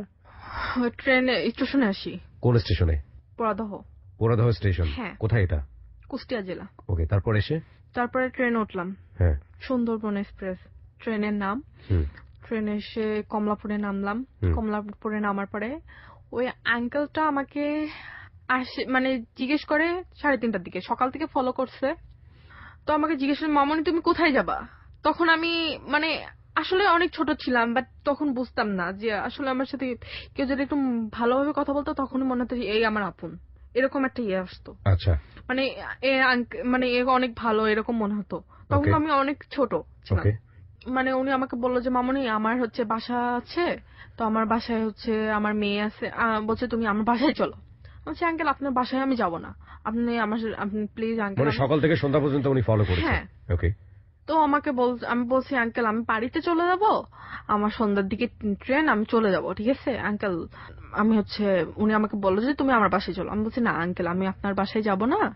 তো আমার সন্ধ্যার দিকে ট্রেন আছে, এটা আঙ্কেলকে বললাম। তারপর আঙ্কেল জেদ ধরছে যে না মামনি তুমি এতক্ষণ বসে রয়েছো, সকাল থেকে কি কিছু খাও নাই, চলো আমার বাসায় যাই হচ্ছে, মানে তুমি আমার বাসায় চলো, খাওয়ার পরে তোমাকে সন্ধ্যার দিকে ট্রেনে উঠাই দিয়ে যাব। ওকে। হ্যাঁ। তো আমি বলছি আঙ্কেল আপনার বাসায় যাবো, আপনার বাসায় কে কে আছে? বলছে তোমার আন্টি আছে, তোমার হচ্ছে ছোট 2টা আপু আছে, চলো যাই। আমি বলছি না আঙ্কেল আমি যাবো না। পরে উনি আধা ঘন্টা ধরে আমাকে বোঝাইলো যে না মামনি এটা ঠিক না, তুমি বাসা থেকে চলে এসছো রাগ করে, এটা ঠিক না, তুমি বাসায় ফিরে যাও, সন্ধ্যার দিকে তোমাকে ট্রেনে তুলে দিয়ে যাবো। এগুলো আমাকে বললো। উনি বললো যে তুমি আমার বাসায় চলো, তোমার মানে ছোট 2টা আপু আছে আর তোমার আন্টি আছে। তো আমি বলছি আঙ্কেল না আমি যাবো না, হচ্ছে আমার সন্ধ্যার দিকে ট্রেন আছে, আমি যাবো না। উনি বললো যে না চলো মামনি তুমি খাবার খেয়ে চলে এসো, তোমাকে সন্ধ্যার দিকে তুমি আর তোমার হচ্ছে ছোট 2টা আপু আছে, ওদের সাথে করে নিয়ে আসবে, তোমার সাথে তুলে দিয়ে যাবে না। তো আমি বলছি তাই। তো আমি কিছুক্ষণ ভাবলাম বসে যে একটা মানুষ আমাকে এরকম করে জিজ্ঞেস করতেছে, উনি ভালো মনে হলো, ঠিক আছে দাঁড়িয়েছে মুখে অনেক ভালো মনে হলো। ওকে। তো তো তারপরে ওনার সাথে আমি গেলাম।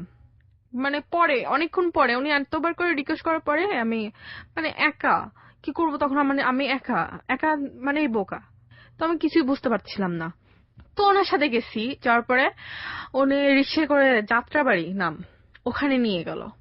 ওখানে নিয়ে যাওয়ার পরে ওনার বাসা মানে একটা বাসায় নিয়ে গেল।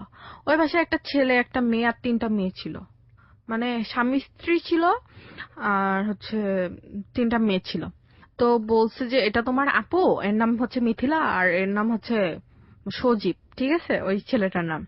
আর এদের নাম হচ্ছে ঋতু আর হচ্ছে ডল নাকি ডল, আর এটার নাম কি ছিল মনে হচ্ছে না। তো তোমার এরা হচ্ছে আপু হয়, তুমি এখানে এখন থেকে থাকবা। আমি বলছি আঙ্কেল মানে আমি এখন থেকে থাকবো মানে, আমি তো সন্ধ্যার দিকে চলে যাবো। বলছে না তুমি সন্ধ্যার দিকে যাবা, এত কিছুক্ষণ থাকবা তো, এটা বলে। তো মিথিলাদের সাথে কি কথা বলে আমি জানি না। তো কিছুক্ষণ পরে উনি আমাকে বলতেছে আহ, মানে আমার সাথে সেক্স করবে, ঠিক আছে। আমি বলছি কেন আঙ্কেল, এটা কেন, আপনি না আমাকে এরকম বলে ইয়ে করছেন হচ্ছে সন্ধ্যার দিকে দিয়ে আসবেন। বলছে তোমাকে আমি নিয়ে আসলাম, তোমাকে খাওয়াবো হচ্ছে ইয়ে করবো, তুমি কেন আমার সাথে এগুলো করতে পারবে না, এটা আমাকে বলে। তো উনি আমার সাথে সেক্স করতে চাই, আমি অনেকবার বাধা দেই, পরে আমাকে থাপ্পড় মারলো একটা। হুম। তারপর অনেক জোর জবরদস্তি করার পরে ওই ছেলেটা ছিল, ওই ছেলেটা আমার হাত ধরছে, মানে ইয়ে করছে, তারপরে গনে আমার সাথে। মানে জোর করে এই কাজটা করে? হুম। তারপর ওই ছেলেটা আমার সাথে, তখন আসলে বুঝতে পারছিলাম না যে কি হলো আমার লাইফে, আমি কেন আসতে গেলাম, এটাই আমার ভুল ছিল যে আমি কেন আসলাম ওনার কথা শুনে। আর একটা মেয়ে থাকলে কেউ যদি এরকম একটা কথা বলতো যে চলো আম্মু তোমাকে আমি পরে বিকালে তুলে দিয়ে যাব, সেটা যে কোনো কাউকে বলে পারে। সে সারাদিন সারা রাত জার্নি করছে, মানে আমি সারা রাত ট্রেনের ভেতর ছিলাম, আসার পর কি সকাল থেকে কিছু খাইনি, রাতের থেকে কিছু খাইনি। তার মানে তুমি জার্নি করে কোথায় এসেছিলে, কোন একটা স্টেশনে এসেছিলে? কোন স্টেশন? কমলাপুর। কমলাপুরে ঘটনা এটা? হ্যাঁ। ওকে। এরকম কেউ যদি বলে, এরকম কোন আশ্বাস দেয় যে মামনি তুমি চলো আমার বাসায়। এর আগে ঢাকাতে আসোনি কখনো? হ্যাঁ, কুমিল্লাতে ছিলাম তখন, ঢাকার উপর দিয়ে গেছি। কখনো স্টে করনি? না না না। ওকে, ফার্স্ট টাইম ঢাকায় এসছো? হ্যাঁ। ওকে। তারপরে উনি আমার সাথে এরকম করে, তারপর মেয়েটার সাথে রাখে, পরে ড্রেস কিনে নিয়ে আসলো, কিনে নিয়ে পরে বলছে যে এখন থেকে এখানে থাকতে হবে। আমি বলছি কেন, আমি বাড়ি যেতে চাই। অনেক কান্নাকাটি করছি, তারপরে ওরা অনেক মানে আমার কথা গ্রাহ্যই করেনি, ঠিক আছে। চিল্লাচিল্লি করতে নিষেধ করছে যে চিল্লাচিল্লি করবি না এখানে, তুই তুই করে কথা বলছে, তুই যদি এখানে চিল্লাচিল্লি করিস তোকে মেরে ফেলবো, এরকম একটা ইয়া। আমি বলছি মেরে ফেলেন। কোথা থেকে আসছো, কি করো, কিচ্ছু জিজ্ঞেস করে? হ্যাঁ করছে, এগুলা যে কোথা থেকে এসছো এগুলা জিজ্ঞেস করছে, কেন এসছো, কিসের জন্য এসছো। তোমার বাবা যে মেজর ছিল এটাও বলেছো তুমি? হ্যাঁ। তারপরে ওরা তোমার সাথে এই ধরনের আচরণ করেছে? হ্যাঁ। ওকে। তারপরে একটা ছেলের কাছে নিয়ে যাই 5 দিন পরে। এই 5 দিন কি ভদ্রলোক তোমার সঙ্গে এইসব কাজ করে? না, 5 দিন মানে প্রথম দিন সেটা হয়েছিল, তারপরে 5 দিন কিছু হয়েছিল না। ওকে। মানে ওরা আমাকে অনেক মারছিল যে আমি জেদ করছিলাম বাসা দিয়ে চলে, মানে আমাকে এখান থেকে যেতে হবে, আমি বাড়ি মারতো যাবো। কারা? ওই মেয়েরা মারতো? হ্যাঁ, মেয়ে না, ওই ছেলেটা মারতো। ছেলেটা মারতো। আর ওই হ্যাঁ। মেয়েগুলো মূলত কে ছিল? ওনার মেয়ে ছিল নাকি তোমার মতোই ঘটনা? না না, আমার মতন। তোমার মতোই ঘটনা ছিল? হ্যাঁ হ্যাঁ ওকে। হ্যাঁ। ও আমার মানে আমার সাথে যেরকম কিছু হয়েছে, ওরা হচ্ছে এমনিতে এসছে, ওরা এমনিতে এসছে? নিজের কিন্তু? ইচ্ছে এসছে। আচ্ছা, ওকে। ওদের লাইফে এরকম ঘটনা নিজের ইচ্ছায় করছে, বাট আমার সাথে অনেক জোর জবরদস্তি হয়েছে। পরে একটা ছেলের কাছে নিয়ে গেছে 5 দিন পরে, ওনাকে কি সব কথা খুলে বলছি, দেখেন আমি এগুলো করি না, আর আমি এগুলো করতে পারবো না। ছেলের কাছে নিয়ে গেছে মানে কোথায় নিয়ে গেছে? ওই রুমের ভিতরেই নাকি অন্য কোথাও? অন্য কোথাও বাহিরে, আমি নাম জানি না। কে নিয়ে গেছে? ওই মেয়েটা মিথিলা। মিথিলা তোমাকে নিয়ে গেছে? হ্যাঁ। কি বলে নিয়ে গেছে? মিথিলা বললো যে যেতে হবে, এখানে এইসব করতে হবে। আমি বলছি না আপু, যাবো না আমি। ওনাদের গাড়ি ছিল, প্রাইভেট কার ছিল, মানে কেমন গাড়ি বুঝে বলতে পারবো না। ওটার ভেতরে ওই ছেলেটা ছিল আর ওই মেয়েটা ছিল। ওকে। তো ওই যেখানে নিয়ে যাওয়ার কথা ছিল ওখানে নিয়ে গেছে। নিয়ে যাওয়ার পর ওনাকে সবকিছু বলছি, দেখেন ভাই আপনি আমার বড় ভাইয়ের মতন, আর আমি এগুলো করি না। উনি আমার সাথে কিচ্ছু করেনি, এটা সত্য কথা। ওই ভাইটা আমাকে এগুলো বলছি ওনার বিবেকে বাচ্চা বলে উনি কিছু করেনি। তো মিথিলার কাছে বলছে না আমি কিছু করবো না, এটা চলবে না, এটা বলছে। তারপর ওই মিথিলা আবার বলছে না নিয়ে এসছি, টাকা দিতে হবে। তারপর উনি টাকা দিচ্ছে, বাট আমার সাথে কিচ্ছু করেনি। ওটা হলো না বলে ফার্মগেট একটা মানে আবাসিক হোটেল আছে, ওখানে নিয়ে যায় আমাকে। ওখানে যাই আমার হয় 4 জন ছিল। অনেক কষ্ট হয়েছিল সেদিন, বুঝতে পারছিলাম না, মনে হচ্ছিল যে মারা যা তখন। মানে সারাক্ষণ একটা অত্যাচারের ভেতর থাকতাম আমি। আমি বুঝতে পারতাম না যে কি করব, মারা যাবো কি কি- কি করব বুঝতে পারতাম না। তারপরের দিন পল্টনে একটা আবাসিক হোটেল আছে, ওখানে নিয়ে যাই। আমার সাথে প্রত্যেকদিন 4-5 দিন করে থাকতোই। পল্টনে নিয়ে যেত, আর ফার্মগেট, বেশিরভাগ ফার্মগেট পল্টন। তো ফার্মগেট আর পল্টনে বেশি প্রত্যেকদিনই নিয়ে যেত।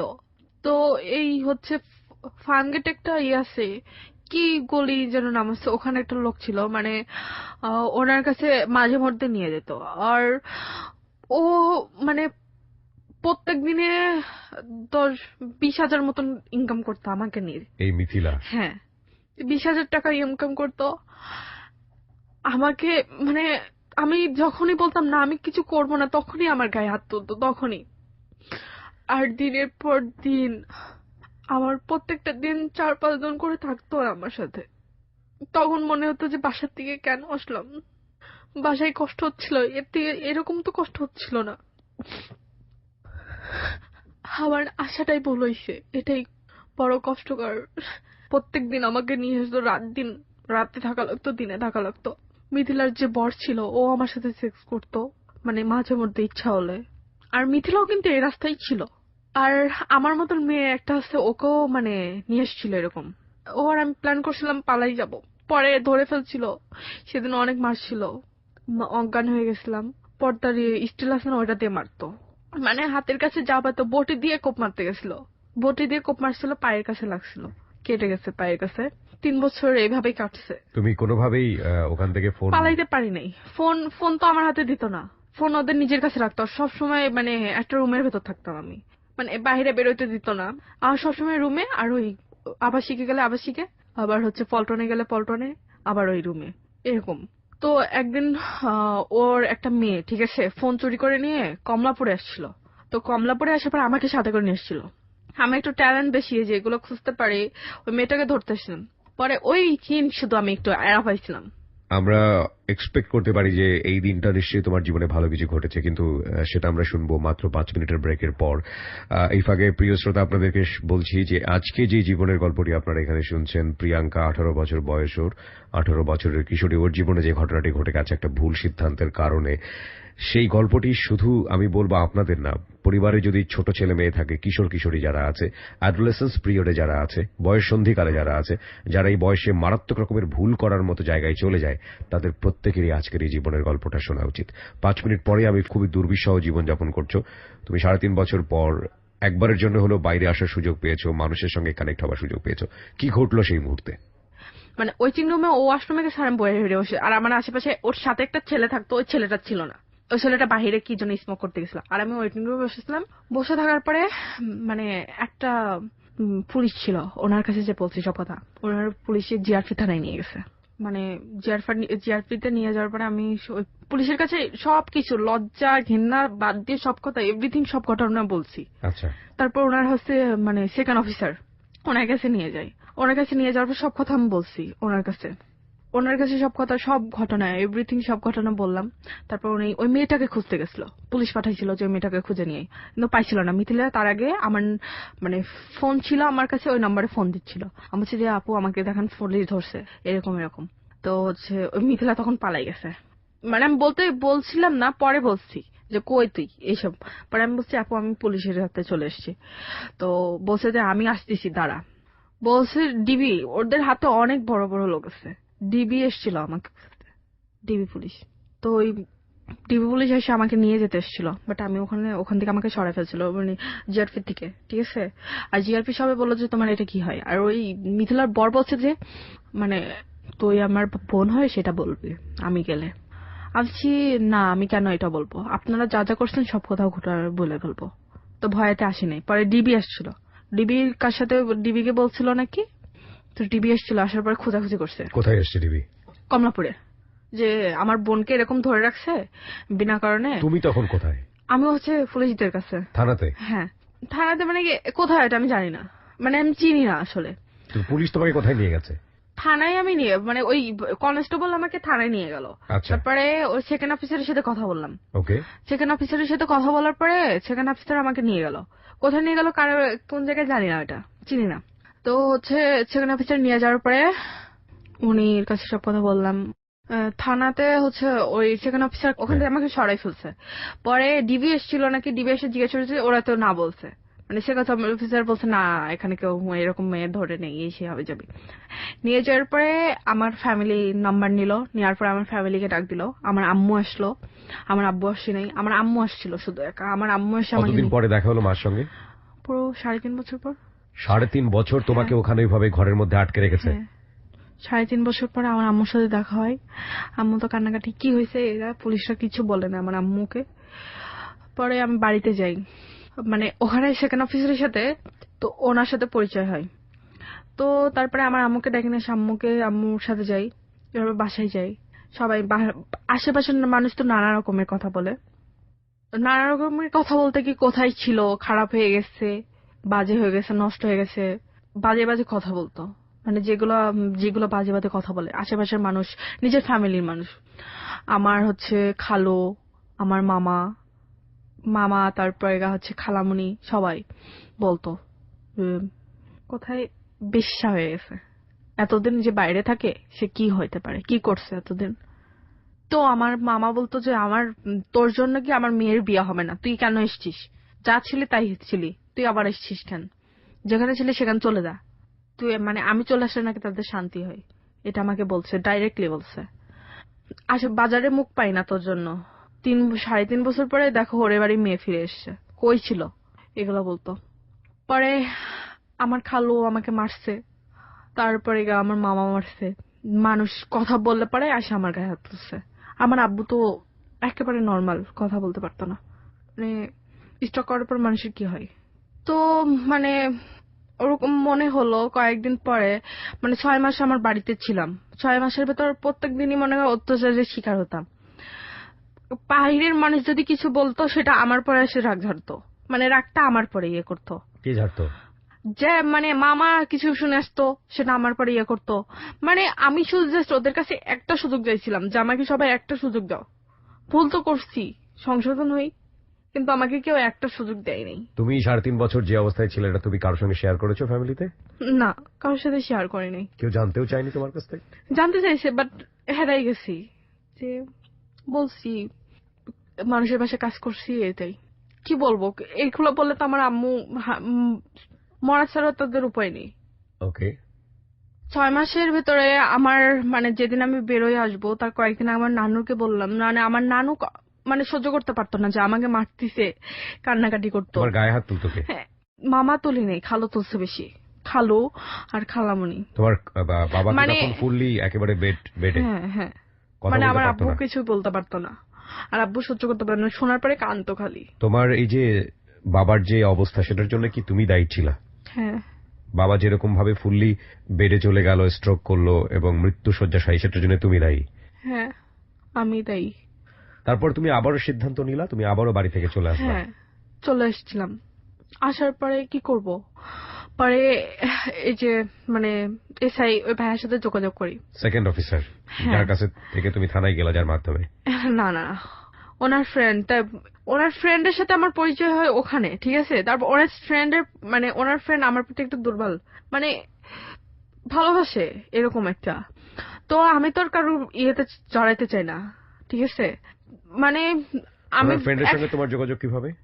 ওই হচ্ছে মানে জিআরপি যে সেকেন্ড অফিসার ওনার হচ্ছে ফ্রেন্ড, তো জিআরপি সেকেন্ড অফিসার ওনাকে নিয়ে আসছিল যে মেয়েটা অনেক কষ্ট, মানে মেয়েটার মনে অনেক কষ্ট, তুই মেয়েটা অনেক ভালো, ঠিক আছে, তুই ওর সাথে কথা বল, তুই কিছু করতে পারিস কিনা, তুই তো হচ্ছে ইয়ের অফিসার। পরিচয়টা হলো কিভাবে? তুমি তো ঘরের মধ্যে ছিলা, বদ্ধ একটা পরিবেশে ছিলা, তোমার সঙ্গে এই লোকটার পরিচয়টা হলো কিভাবে? যখন কমলাপুরে মিথিলার সাথে আসি, তারপরে সেকেন্ড অফিসারের সাথে যখন দেখা হয়, সব কথা ঘটনা খুলে পড়ি, তারপরে হচ্ছে এই ওনার ফ্রেন্ডের সাথে পরিচয় হয়, সেকেন্ড অফিসারের ফ্রেন্ডের সঙ্গে? হ্যাঁ। তো সেকেন্ড অফিসারের ফ্রেন্ডের সাথে পরিচয় হয়, এবং হচ্ছে যে ফ্রেন্ড সেকেন্ড অফিসারের যে ফ্রেন্ড সেও হচ্ছে মানে সেকেন্ড অফিসার, সেও পুলিশে ছিল। হ্যাঁ।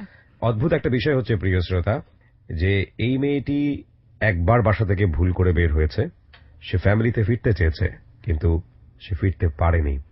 মানুষ একবার ভুল করে, 2বার করে, 3বার করে, ও বারবার ভুল করেছে। 3.5 বছর যে ওর যে অসহ্য জীবন, সে অসহ্য জীবন থেকে ও বাড়ি ফিরে গেছে, ওর মা ওকে নিয়ে গেছে, ও নিয়ে গিয়ে ও দেখেছে ওর বাবা ওর জন্য স্ট্রোক করে মৃত্যু শয্যাশায়ী, কথা বলতে পারে না, 2 চোখ দিয়ে পানি পড়া ছাড়া।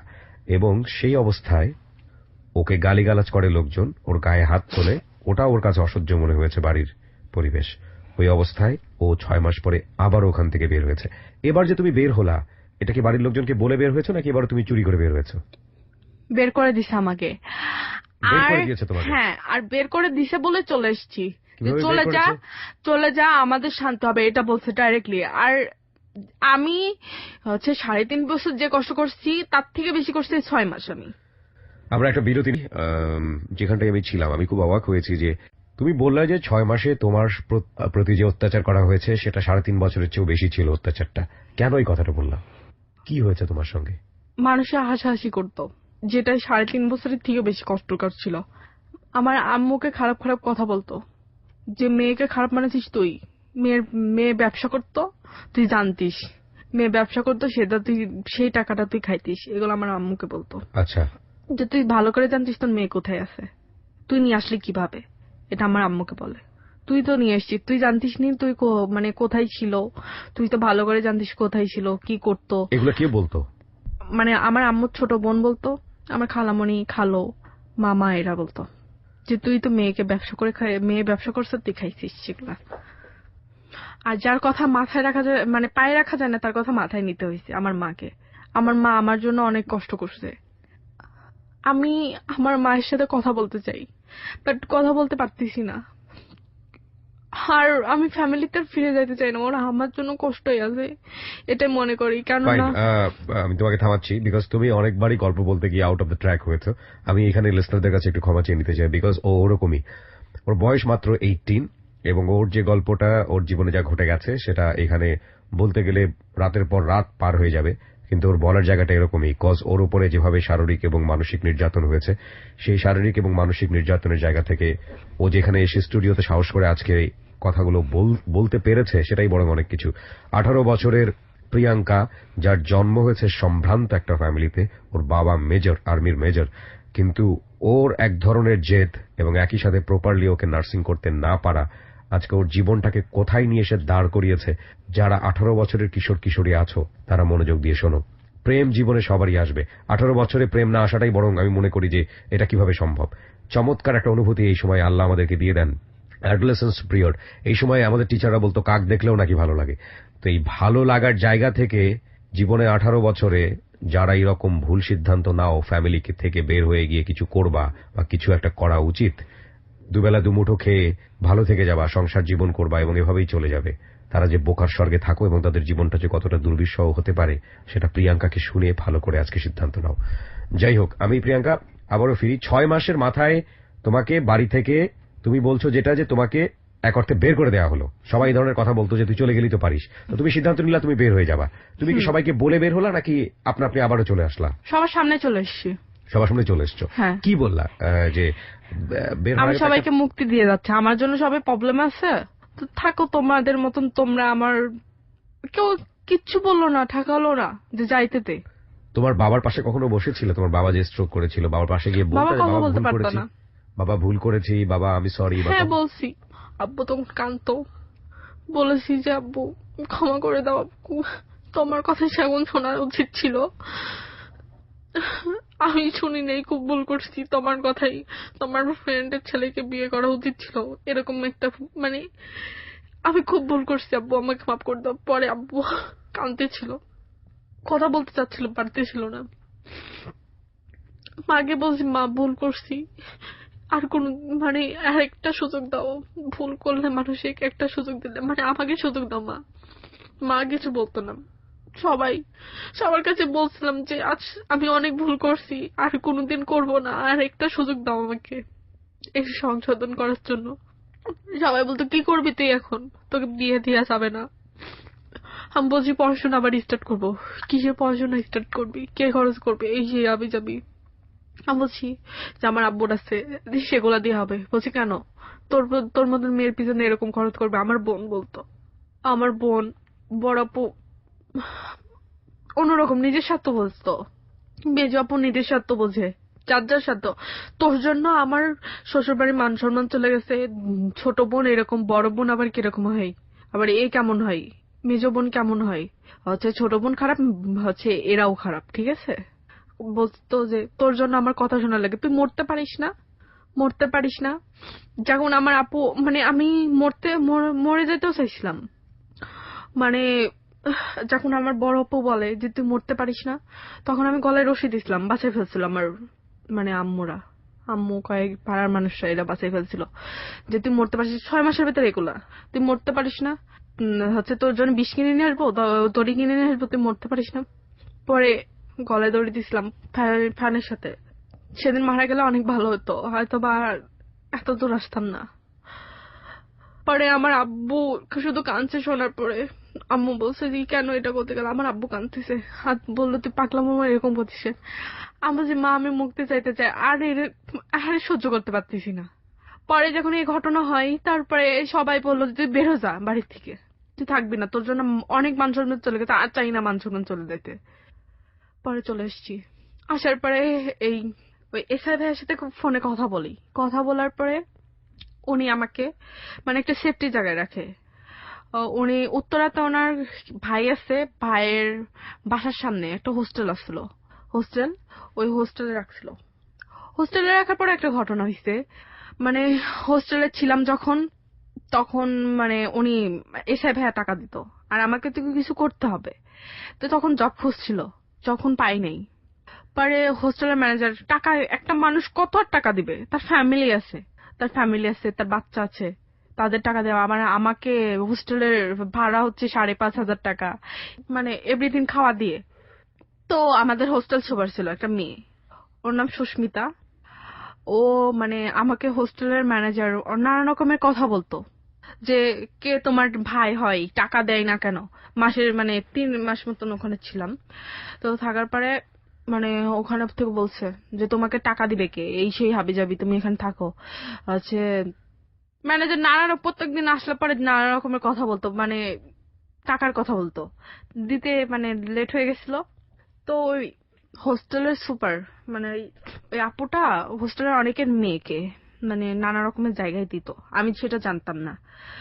পরে বললো যে হোস্টেলের একটা সভাপতি আছে, তুমি ওর সাথে একটু কথা বলে দেখতে পারো। তো আমি হচ্ছে ওই আপুর কথা শুনে মানে আমি বলছি কেন আপু, ওনার সাথে কথা বলবো না। ওই হোস্টেলের ওই সুপার ওই আপুটা আমাকে ওই ওনার সাথে পরিচয় করে দেয়, কার সঙ্গে পরিচয় করে একটা ভাইয়ার সাথে, নাম বুলেট, উত্তরাতে থাকে। তোমাকে জায়গা করে দিল একজন এসআই, উনি তোমার টেক কেয়ার করতো। হ্যাঁ, হ্যাঁ, উনি তোমার কি লাগবে না লাগবে সেটা টেক কেয়ার করতো। তো এই আপু তোমাকে আবার আরেকজনের সঙ্গে পরিচয় করে দিচ্ছে, মানে এটা তো এসআই ইনফর্ম হওয়ার কথা। মানে উনি হচ্ছে হোস্টেলের সভাপতি, ঠিক আছে, বললো যে ম্যানেজার এরকম হ্যারাসমেন্ট করতে, যে তুমি ওনার সাথে কথা বলো। আমি জাস্ট কথা বলতে এটা গেছি। কে বলেছে? ওই হোস্টেলের সুপার, আচ্ছা। ওই মেয়েটা, হ্যাঁ, মানে ওনার নাম সুস্মিতা আপু। Okay. হ্যাঁ, তো এই সুস্মিতা আপু ওই ওনাকে নিয়ে আসে, ওনার আবার একটা গাড়ি আছে, জিপ, ঠিক আছে। বুলেটের? হ্যাঁ, বুলেটের মানে বুলেটের জিপ না, বুলেটের বসের জিপ, আর Okay. বুলেট ওখানে চাকরি করে। ওকে। তো বুলেট হচ্ছে নানা রকম মেয়ে নিয়ে যায়, ওই বসের কাছে নিয়ে যায়। বুলেট আমাকে মানে ওই আপুটা বললো যে চলো যাই ওনার সাথে এক কাপ কফি খেয়ে আসি, আর ওনার সাথে সব কথা শেয়ার করো, তোমাকে এরকম হ্যারাসমেন্ট করতেছে, কয়েকদিন পরে টাকা দিবা, এই কথা বলার জন্য আমাকে নিয়ে যাই, যে কয়েকদিন মানে হোস্টেলের ম্যানেজার বলে দিবেন যে কয়েকদিন পরে টাকা দিব, এটা বলার জন্য তুমি যাবা। তা আমি ভাবলাম 2-3 দিন ধরে এরকম বলতেছে যে তুমি ওই ভাইয়ের সাথে দেখা করো, তাহলে বুলেটের কাছে আমাকে নিয়ে যায়। তবে জিপে ওঠে, আপু ওঠে, আপু ওঠার পরে আপু কিছুক্ষণ পরে মানে গাড়ি দাঁড়ায় এক জায়গায়, তারপরে আপুকে নিচে নামার পরে ওই ভাইয়ের সাথে কথা বলে ভাইয়া উঠলো, ওঠার পরে আপু চলে গেল। আমি বললাম কেন, বলছে যে তুমি চলো তোমাকে হোস্টেলে পৌঁছাই দিয়ে আসি। আমি বলছি কেন, আপুর সাথে যেতে পারতাম আমি। দিয়াবাড়ি নাম শুনছেন, উত্তরা, হ্যাঁ। উত্তরার নতুন সেক্টর হয়েছে, ওখানে নিয়ে যাই। ওখানে নিয়ে যাওয়ার পর একটা গাড়ি আসে, আসার পরে ওখানে ওই জিপের ভিতর আমার সাথে জবরদস্তি 3 জন ছিল, 3 জন ছিল ওখানে আমার সাথে। ওরা খারাপ কিছু করার পর ওটা ভিডিও করে রাখছিল। ভিডিও করে রাখার পরে মানে আমাকে রেপ করে, মানে 3 জন মানুষ আমার মানে হাত মানে ওনাতে আমার মানে এত চিল্লাচিল্লি করছি, মানে ওখানে দিয়াবাড়িতে কেউ ছিল না, মানে দুপুর টাইমে ফাঁকা জায়গায়, মানে ওখানে আমি চিনতাম না, সেদিন ফার্স্ট গেছি। উনি আমাকে ওই বুলেট আমার সাথে খারাপ কিছু করে, তারপরে ওই বুলেটের বস, তারপর আরেকজনা আমার মানে আমার হাত বাঁধা ছিল পিছনে, আমি হাত দিয়ে যে মানে ওদের মারবো, আমার এরকম একটা ইয়া ছিল, মানে আমার যদি হাত বাঁধা না থাকতো আমি ওদের মারতে পারতাম আমি, বাট আমার হাত বাঁধা ছিল, পা ধরে রাখছিল। ওকে। বাট আমার যদি হাত বাঁধা না থাকতো পিছন বলে, তাহলে জীবন আমি মানে ওরা আমাকে ঠেসে ধরে হাত বাঁধছে ওড়না দিয়ে, আমার নিজের ওড়না দিয়ে। বাট গাড়ি থেকে বেরোছে, বাড়ির লক করা ছিল, ঠিক আছে, আমি খুলতে পারছিলাম না, খোলার চেষ্টা করছি, চিল্লাচিল্লি করছি, মানে কালো গ্লাস দেওয়া, চারি সাইডে কালো, আর ভিতরে আমি, আমার সাথে ওরা এরকম করে ভিডিও করে রাখে। তার 2 দিন পরে আমাকে মানে ওই হোস্টেলে যে আমি কোনো কথা বলিনি, চুপচাপ যাই রুমের ভেতর ছিলাম, কি করবো আমার মাথায় কাজ করছিল না। পরে তুমি বললা না যে এরকম কাজ করেছে তোমার সঙ্গে? বলছি, কি বলে? যে তুমি করছো, তুমি গেছো কেন, তুমি হচ্ছে পরে গাড়ি থেকে নেমে যাইতা, তুমি তো নামো নেই, তুমি গেছো কেন, তুমি আবার দিয়া বাড়ি গেছো কেন, এগুলো বলছে। ও আমার দোষ দিছে। হোস্টেলে তো চিল্লাচিল্লি করা যাবে না, তখন আমার সমস্যা হবে, সবাই ভাববে এই মেয়েটা খারাপ। চুপচাপ ছিলাম। তারপরে হচ্ছে 2 দিন 3 দিন পরে আমাকে ফোন দেয়, ফোন দেওয়ার পরে বলে যে তোমাকে ভিডিও দেখে দাও। আমি বলছি ভিডিও কিসের ভিডিও? আপনি আমার নাম প্রথমে রিয়াজ এই করছি। বুলেট বলে হ্যাঁ, যে আপনি মানে আমি প্রথমে ফোন দিতে বলছে যে আমি বুলেট বলছি। আমি বলছি ভাইয়া দেখেন আপনি আমার নম্বরে ফোন দিবেন না। আমি তখনও তার সাথে ভদ্রভাবে কথা বলছে, বেশি এড়িতেড়ি করিস না, তোর ভিডিও আছে আই দেখে যা। আমি গেছি, যাওয়ার পরে ও আমাকে ভিডিও দেখায়। আমি তো শেষ। আমি সেদিন আমি মানে এরকম অবস্থা। সেদিন আমার সাথে 4 জন সেক্স করে। ওই ভিডিও দেখে ব্ল্যাকমেইল করে? হ্যাঁ, আমার সাথে 4 দিন এরকম করছে। পরে আমি এসআইকে বলছি ভাইয়া দেখেন আমি ভাবতে পারি না যে আমি আসলে সেদিন ওই আপুটা আমাকে বললো আর আপনার টাকা দিতে লেট করতেছেন, আমি কি করব বলেন। আর মানে ম্যানেজার আমার সাথে রাব ব্যবহার করছিল, এই জন্য আপু বললো যে তুই এই হোস্টেলের সভাপতির সাথে কথা বল তাহলে হবে। তো এগুলো বলছি ওনার তো মাথায় এসেছে যে আমি একটা নিরাপদ, তোর এরকম একটা জায়গা থেকে নিয়ে যে নিরাপদ জায়গায় রাখলো, উনি পরে নিজেকে ইয়ে করতেছে যে নিরাপদ জায়গায় রাখলাম। আর এখন যেদিন আমি বসছি তার পরের দিন আমাকে এসছে শান্তিবাগ নিয়ে এসে একজন সাবলেটে বলে তারপর আমাকে ফোন দিছে। ফোন দেওয়ার পর আমি কি করব, আমাকে সেদিন শেড দিছে যে তোকে, তুই যদি আজকে না আসিস আজকে তোর ভিডিও নেটে ছেড়ে দেবো। গেছি ওনাকে না বলে। যাওয়ার পর সেদিন যাওয়ার পরে উনি আমার সাথে সেক্স করে, বুলেট করার পরে আমি বলছি তুই আজকের পর থেকে আমাকে ডাকলে জীবনে আসবো না। আর সেদিন ভাবলাম যে আমার লাইফে অনেক কিছু হয়ে গেছে যেটা করার মধ্যে নেই, এবার মরলেও কিছু করার নেই, মরে যাবো সমস্যা নাই। আর কোনোদিন এরকম কিছু করবো না, সেক্স মানে তোর কাছে আসবো এরকম আমি একটা ইয়ে করছিলাম। তো বলছিলাম যে আপনার যা করার তা করে নেন, আমি আর কোনোদিন আপনি ডাকলে আসবো না। তারপর থেকে আর ফোন দেয় না, বলছে যে আজকে আসলে তোকে ডিলিট করে দেবো, আজকে আসলে ডিলিট করে দেবো এরকম বলতো। তো তুমি তো এসআই কে বিষয়টা জানাতে পারতা? জানাইছি। উনি কি তারপর বললেন? উনি বললো ওনার হচ্ছে মানে এসআই হচ্ছে ওনার মানে অফিসার, মানে ওসির উপরে, তার উপরে অফিসার মানে মহিলা কি যেন এডিসি ম্যাডামকে বলে। এডিসি ম্যাডামের কাছে যায়, এডিসি ম্যাডাম বলতেছে আমি এখন কি করব বলো, ও যদি আমার এলাকার আন্ডারে হতে পারে তাহলে হতো, বাট ও তো উত্তরার। তো এবার যদি নেক্সট টাইমে তোমার ফোন দেয় তাহলে তুমি মানে এখানে নিয়ে আসলে পরে আমরা ম্যানেজ করে দিতে পারবো, তাছাড়া কি করব, মানে যদি এবার ফোন দেয়। তুমি এই ভিডিওটা যাতে পাবলিশ না হয় এটার ভয়ে তুমি বারবার ওর কাছে গেছো? হ্যাঁ, ভিডিওটাকে ডিলিট করেছে?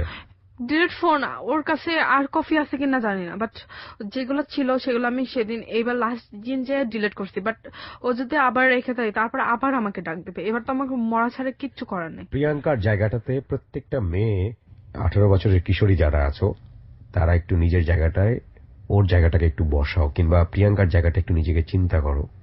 একটা ছোট্ট ভুল ওর জীবনটাকে কিভাবে জীবন্ত মৃত্যুকূপ বানিয়ে দিয়েছে।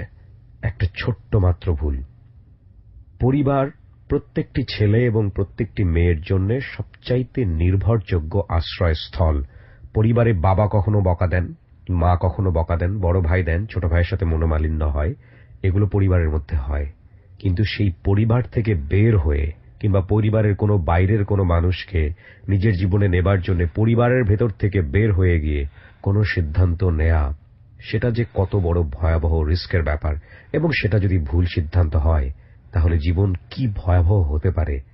আজকের এই জীবনের গল্প প্রত্যেকেরই, বিশেষ করে টিনেজার যারা আছে তাদের খুব মনোযোগ দিয়ে বারবার শোনা উচিত। ফিরে আসবো 4 মিনিট পর। প্রিয়াঙ্কাকে দেখার জন্য আসতে পারো আমার ফেসবুক পেজে। আমার ফেসবুক ক্লোজ আপ প্রেজেন্ট স্যালুইট 920 কলার অবস্থা আসলে ভালো না, যে কারণে বারবার ক্ষমা চেয়ে নিচ্ছি। কিন্তু যে গল্প আজকে আমাকে স্টুডিওতে টেনে নিয়ে এসছে, আমার কাছে মনে হয়েছে যে এই গল্পটি যেভাবেই হোক আপনাদের দোরগোড়ায় পৌঁছানো আমার জন্য খুব জরুরি। সে কারণে আসলে নিজের শারীরিক অসুস্থতাকে অগ্রাহ্য করে স্টুডিওতে আসা, কারণ এখানে প্রচুর ঠান্ডা থাকে স্টুডিওতে। যাই হোক, আমার নিজের কথা বলবো না, প্রিয়াঙ্কার কথাই বলবো, প্রিয়াঙ্কার কথাই শোনাতে চাই। খুবই গুরুত্বপূর্ণ একটা জীবনের খুবই গুরুত্বপূর্ণ টালমাটাল একটা সিচুয়েশনে তুমি, বিশেষ করে বুলেটকে নিয়ে যে ভিডিওটা তোমার করা হয়েছে তোমাকে রেপ করার সময়, কি হলো তারপরে? তো বুলেট আবার ভিডিওটা একটা ছেলের কাছে দিছিল, ওর নাম জন, ও হচ্ছে উত্তরাতে থাকে। ওই ছেলেটা আমার পিছে পড়ছিল। তো ওই ছেলেটার মানে আগে থেকে পিছে পড়ছিল, বাট বুলেটের সাথে সম্পর্ক ছিল এটা জানতাম না। তো ওই ছেলেটার মানে বুলেট আবার হচ্ছে জনের কাছে ভিডিওটা দিছে, দেওয়ার পরে জন আমাকে ডাকছে যে তোর ভিডিও আছে দেখে যা। মানে আমার মানে ওই বুলেট অনেকের কাছে দিছে ভিডিওটা, দিয়ে আমাকে হ্যারাসমেন্টের ভেতর থাকতো, সবাই হাসাহাসি করতো, অনেকে দেখাইছে, আমার হোস্টেলের 2-3টা মেয়ের কাছেও দেখাইছে, যারা ওই ওই মানে মানে মানে সুস্মিতা প্যাসে পড়ে যেমন বুলেটের কাছে গেছে, ওরা এখন বুলেটের কথা মতন চলতেছে, তো ওদের কাছে দেখাইছে। মানে একটা আপু এসে আমাকে ডাইরেক্টলি জিজ্ঞেস করছে, তুই বুলেটের সাথে কি করছিস, সেই হবে যাবি, এগুলো আমাকে বলে। তো আমি তো বলছি যে আমি এত যাচ্ছি, আমাকে যখন বলছে যাচ্ছে, তারপরে কেন বলে বেড়াচ্ছে, এজন্য লাস্টের দিন আমি অনেক ঝগড়া করছি। পরে জনের ডাক দিল, জনের কাছে গেছি, তারপর যাওয়ার পরে জনের চিল্লাচিল্লি করছে ওর বাসার ভেতর, জন আমার সাথে সেক্স করার পরে মানে চিল্লাচিল্লি করছে ডিলিট করো, নালে কিন্তু ইয়া হবে। পরে জন যে বাসায় থাকে ওই বাসায় আন্টিরে বলছি, তারপর জনের ফোন কারে নেওয়ার পরে মানে মেমোরিটা ভাঙছি। তারপর জন নেক্সট টাইমে আমাকে মানে মারে ফেলবে এরকম একটা হুমকি দিছে। মানে তারপরে আমি ভাইয়াকে এসআই ভাইয়া তারপরে বলছি সব কথা, সব ঘটনা তারপরে কে এসআই বলছি। তারপরে মানে এতগুলো স্প্রেড করার পরে? হ্যাঁ, তারপরে যখন আমাকে জন হুমকি দিছে, মারতে আসছিল হোস্টেলের সামনে, তখন আমি এসআই কে ফোন দিছি। তারপরে পশ্চিম থানার ওনার হচ্ছে ব্যাটসম্যান আছে, উনি আসে মানে ওই জনকে সরাই ফেলছে। তারপর সেদিন আমি উত্তরা থেকে চলে আসার পরে মানে এখানে বাসা ভাড়া নেই, মানে উনি সাবলেট ভাড়া দিয়ে দেয় এসআই। উনি তোমাকে এত উপকার কেন করতেছে? ওনার ইন্টারেস্টটা কি?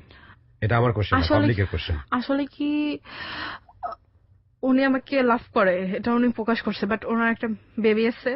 তারপর উনি ভাবে যে আমার বোনের হলে পরে আমি কি করতাম, বা আমার রিলেটিভের কিছু হলে, আমার খালাতো বোনের হলে কি করতাম আমি, এটা বলে। আর উনি বলে, এসআই বলে যে আমি যদি বিয়ে না করতাম আমাকে নাকি তাকে সে বিয়ে করতো, বাট বিয়ে তো করতে পারবে না, এই জন্য জাস্ট একটু হেল্প করছে। বাট আমার চাকরিটা হলে পরে উনি বলছে যে পারলে তুমি চলে যাও, সমস্যা নেই, বাট আমি তোমাকে আর এরকম কষ্ট ভেতর রাখতে চাই না, ঠিক আছে, জাস্ট একটা ভালো লাইফ দিতে চাই। ওনার সাথে তোমার রিলেশনটা কি? যেখানে সাবজেক্ট আছে ওখানে হাজব্যান্ড ওয়াইফের পরিচয় আছি, এন্ড উনি আমাকে বলছে যে তুমি কিছু করো, তারপর পরবর্তীতে তোমাকে বিয়ে করতে পারি, বাট আমি তো বলছি না, আমি কোনো মেয়ের লাইফ নষ্ট করতে চাই না, এটা বলছি। এই তো। মেয়ের লাইফ নষ্ট করতে চাই না মানে? মানে ওনার ওয়াইফ আছে, আমি তো ওনাকে বিয়ে করতে পারবো না, এটা বলছি। আর ওনাকে আমি বলছি যে ভাইয়া দেখেন আমার একটা চাকরি খুঁজে দেন আপনি, তারপরে আমার লাইফ মানে আপনি আর এত কিছু ভাবা লাগবে না, আর যা হয়েছে মানে উপকার যা করছেন, যা টাকা পয়সা খরচ করছেন, আস্তে আস্তে সব শোধ দিয়ে দেবো। উনি বলছে না, শোধ দিতে হবে না, বাট তুমি যদি আমার কোনো আপন, মানে উনি শুধু এটাই ভাবে যে আমার কোনো আমার নিজের বোন হলে পরে আমি কি করতাম। তোমার সঙ্গে ওনার কোন ধরনের অনৈতিক সম্পর্ক আছে? হ্যাঁ আছে। সো কোন জায়গায় তুমি এসকেপ করতে পারোনি, ইনফ্যাক্ট স্কেপ করা যায় না, এটাই বাস্তবতা, রূঢ় বাস্তবতা। কেউই কোনো ইন্টারেস্ট ছাড়া হেল্প করে না, আমাদের সমাজের সবচাইতে জঘন্যতম বাস্তবতা। আর উনি আমাকে বলছে যে তুমি যদি আমার সাথে সেক্স না করতে চাও কোনো সমস্যা নেই, এসআই বলছে, নিজের মুখে বলছে। মানে আমি যদি না চাই তাহলে জীবনে কোনোদিন হবে না। আর এটা আমাকে বলছে, আর জাস্ট তোমাকে সেক্স করার জন্য তোমাকে আমি হেল্প করছি এটা কিন্তু না, এটা আমাকে বলছে, বাট আই মিন সেটা প্রমাণও পাইছি। ফাইন, তোমার দিন কাটা কিভাবে এখন? তোমার লাইফের শিডিউলটা কি? মানে আমি একটা জব খুঁজছি, এই সামনে মাস থেকে 1 তারিখ থেকে আমি জয়েন করবো সেখানে, বেলে রোডে একটা হচ্ছে জব পাইছি একটা রিসিপশনে, আর 1 তারিখ থেকে সেখানে জব মানে স্টার্ট করব। আর এসআই আমাকে অনেক হেল্প করছে, তো 1 তারিখ থেকে স্টার্ট করব। ফ্যামিলির কি অবস্থা তোমার? যোগাযোগ নেই। বাবার কি অবস্থা? বাবা মারা গেছে শুনছি, মানে আমার চাচাতো ভাইয়ের সাথে কয়েকদিন আগে কথা হলো, ইমুতে কথা বলছি, মানে ইমু নাম্বারটা আছে বাট সেল নাম্বারটা ইয়া হয়েছে, তো ইমুতে আমার চাচাতো ভাইয়ের সাথে কথা বলছি, যে বললো যে জানালো 4 দিন পরে আমাকে বললো যে তোর আব্বু মারা গেছে, সে হয়ে যাবি, বললো আমাকে। কয়দিন পরে জানছো? 4 দিন পরে। তো কেন বললা তুমি তোমার এই লাইফের স্টোরি আজকে হ্যালো 920 কেন বলতে আসছো? দোষটা সব আমার, এই জন্য। আর যদি আমার ফ্যামিলির কেউ জানে শোনে, তাদের জানানোর জন্য এসেছি বলতে, যে কেন আমি এই রাস্তায়, কেন এই পরিস্থিতি আছি, সেটা আমার ফ্যামিলিকে জানাতে চাই, এই জন্য আসছি। মনে হয়েছে যে ওরা যা ভুল ভাবতেছে সেটা আমি না, বাট সব দোষ আমার ছিল, প্রত্যেকটা দোষ আমার ছিল। আর এর সাইড অনেক ভালো করবে আল্লাহ, ঠিক আছে? উনি আমাকে হেল্প করছে এই জন্য। তো আল্লাহ যেন তার ভালো করে, আর আমার আম্মু যেন ভালো থাকে, এটাই চাই। ফ্যামিলি সবাই ভালো চাই, সবার আমার জন্য সবার প্রবলেম ছিল, ওরা এখন ভালো আছে, ভালো থাকুক, এটাই চাই। আমি শুধু একটা ভালো লাইফ চাইছিলাম, সেটা পাইলাম না। এই কালেও পাইলাম না, পরকালেও কোনোদিন পাবো না, এটা আমি জানি। আজকের এই হ্যালো 8920টা বেশ কয়েকটা দিক থেকে গুরুত্বপূর্ণ। আমি শারীরিকভাবে মারাত্মক রকমের অসুস্থ, সবার কাছে দোয়া চাওয়ার জন্য এসেছি, নইলে আজকের এই এপিসোডটা হয়তো অন্যরকম হতো। আর আমার আসার পেছনে আরেকটি কারণ হচ্ছে আজকের এই জীবনের গল্পটা। এটা কতটা গুরুত্বপূর্ণ গল্প সেটা আপনারা শুনেছেন যারা, তারা বুঝতে পেরেছেন। এবং এটার গুরুত্ব এতটাই বেশি যে এটা পুরো সময়টা কভার করবে না, আরো যে সময় থেকে গেল আজকের এই হ্যালো 8920তে, যে সময়টি হয়তো আমরা আপনাদেরকে কিছু ফ্রেশ মিউজিক শোনাবো, কিন্তু আমাদের গল্পটা, ওর জীবনের গল্পটা ও যেভাবে বলতে পেরেছে সেখানে আসলে এর চেয়ে বেশি ও আর বলতে পারেনি। সেই দিক থেকে আমাদেরকে এখানেই শেষ করে দিতে হবে। শুধু এতটুকুই বলতে চাই, বিশেষ করে টিনেজার ছেলে মেয়ে যারা আছে, এমন ভুল করো না যেই ভুলের খেসারত সারাটা জীবন জুড়ে তোমাদেরকে দিতে হয়। অনেক বেশি ভালো থাকো। শুভরাত্রি। সঙ্গে সঙ্গে বুক কাঁপলো। আজকাল পাখি দেখা মানে সকাল হওয়া নয়। খান সেনারা সারা রাত ভোরে যখন তখন মুড়ির মটকের মতো রাইফেলের গুলি ছোড়ে। ভয় পেয়ে ঘুমন্ত পাখিরা বাসা ছেড়ে অস্থির ডানায় চক্করে দিতে থাকে শূন্যে। ওদের ভয়ানর্ত কান্নায় পাড়ায় মানুষের ঘুম ভাঙে, কিন্তু কিছু করতে পারে না। পাশের বাড়ির খালু 220 নম্বর বাড়ির শানু মানু দুলি আপাকে যখন অকারণে বন্দুকের নলের মুখে তুলে নিয়ে গেল, তখন কেউ টু শব্দও করতে পারেনি, জবাব দিতে পারেনি তাদের করুণ কান্নার। তাই পাখির ডাক এখন ভোর হওয়ার আনন্দের নয়, নিশি রাতের আতঙ্কের। দু চোখ জলে এখন অবশ্য চন্দন বুঝতে পারল সত্যি সকাল হয়েছে। চারিদিকে ঠান্ডা সূর্যের আলো, কিন্তু ক্যালেন্ডারের দিকে চোখ যেতে রক্ত গরম হয়ে গেল। 25শে ভাদ্র, 10শে সেপ্টেম্বর 1971।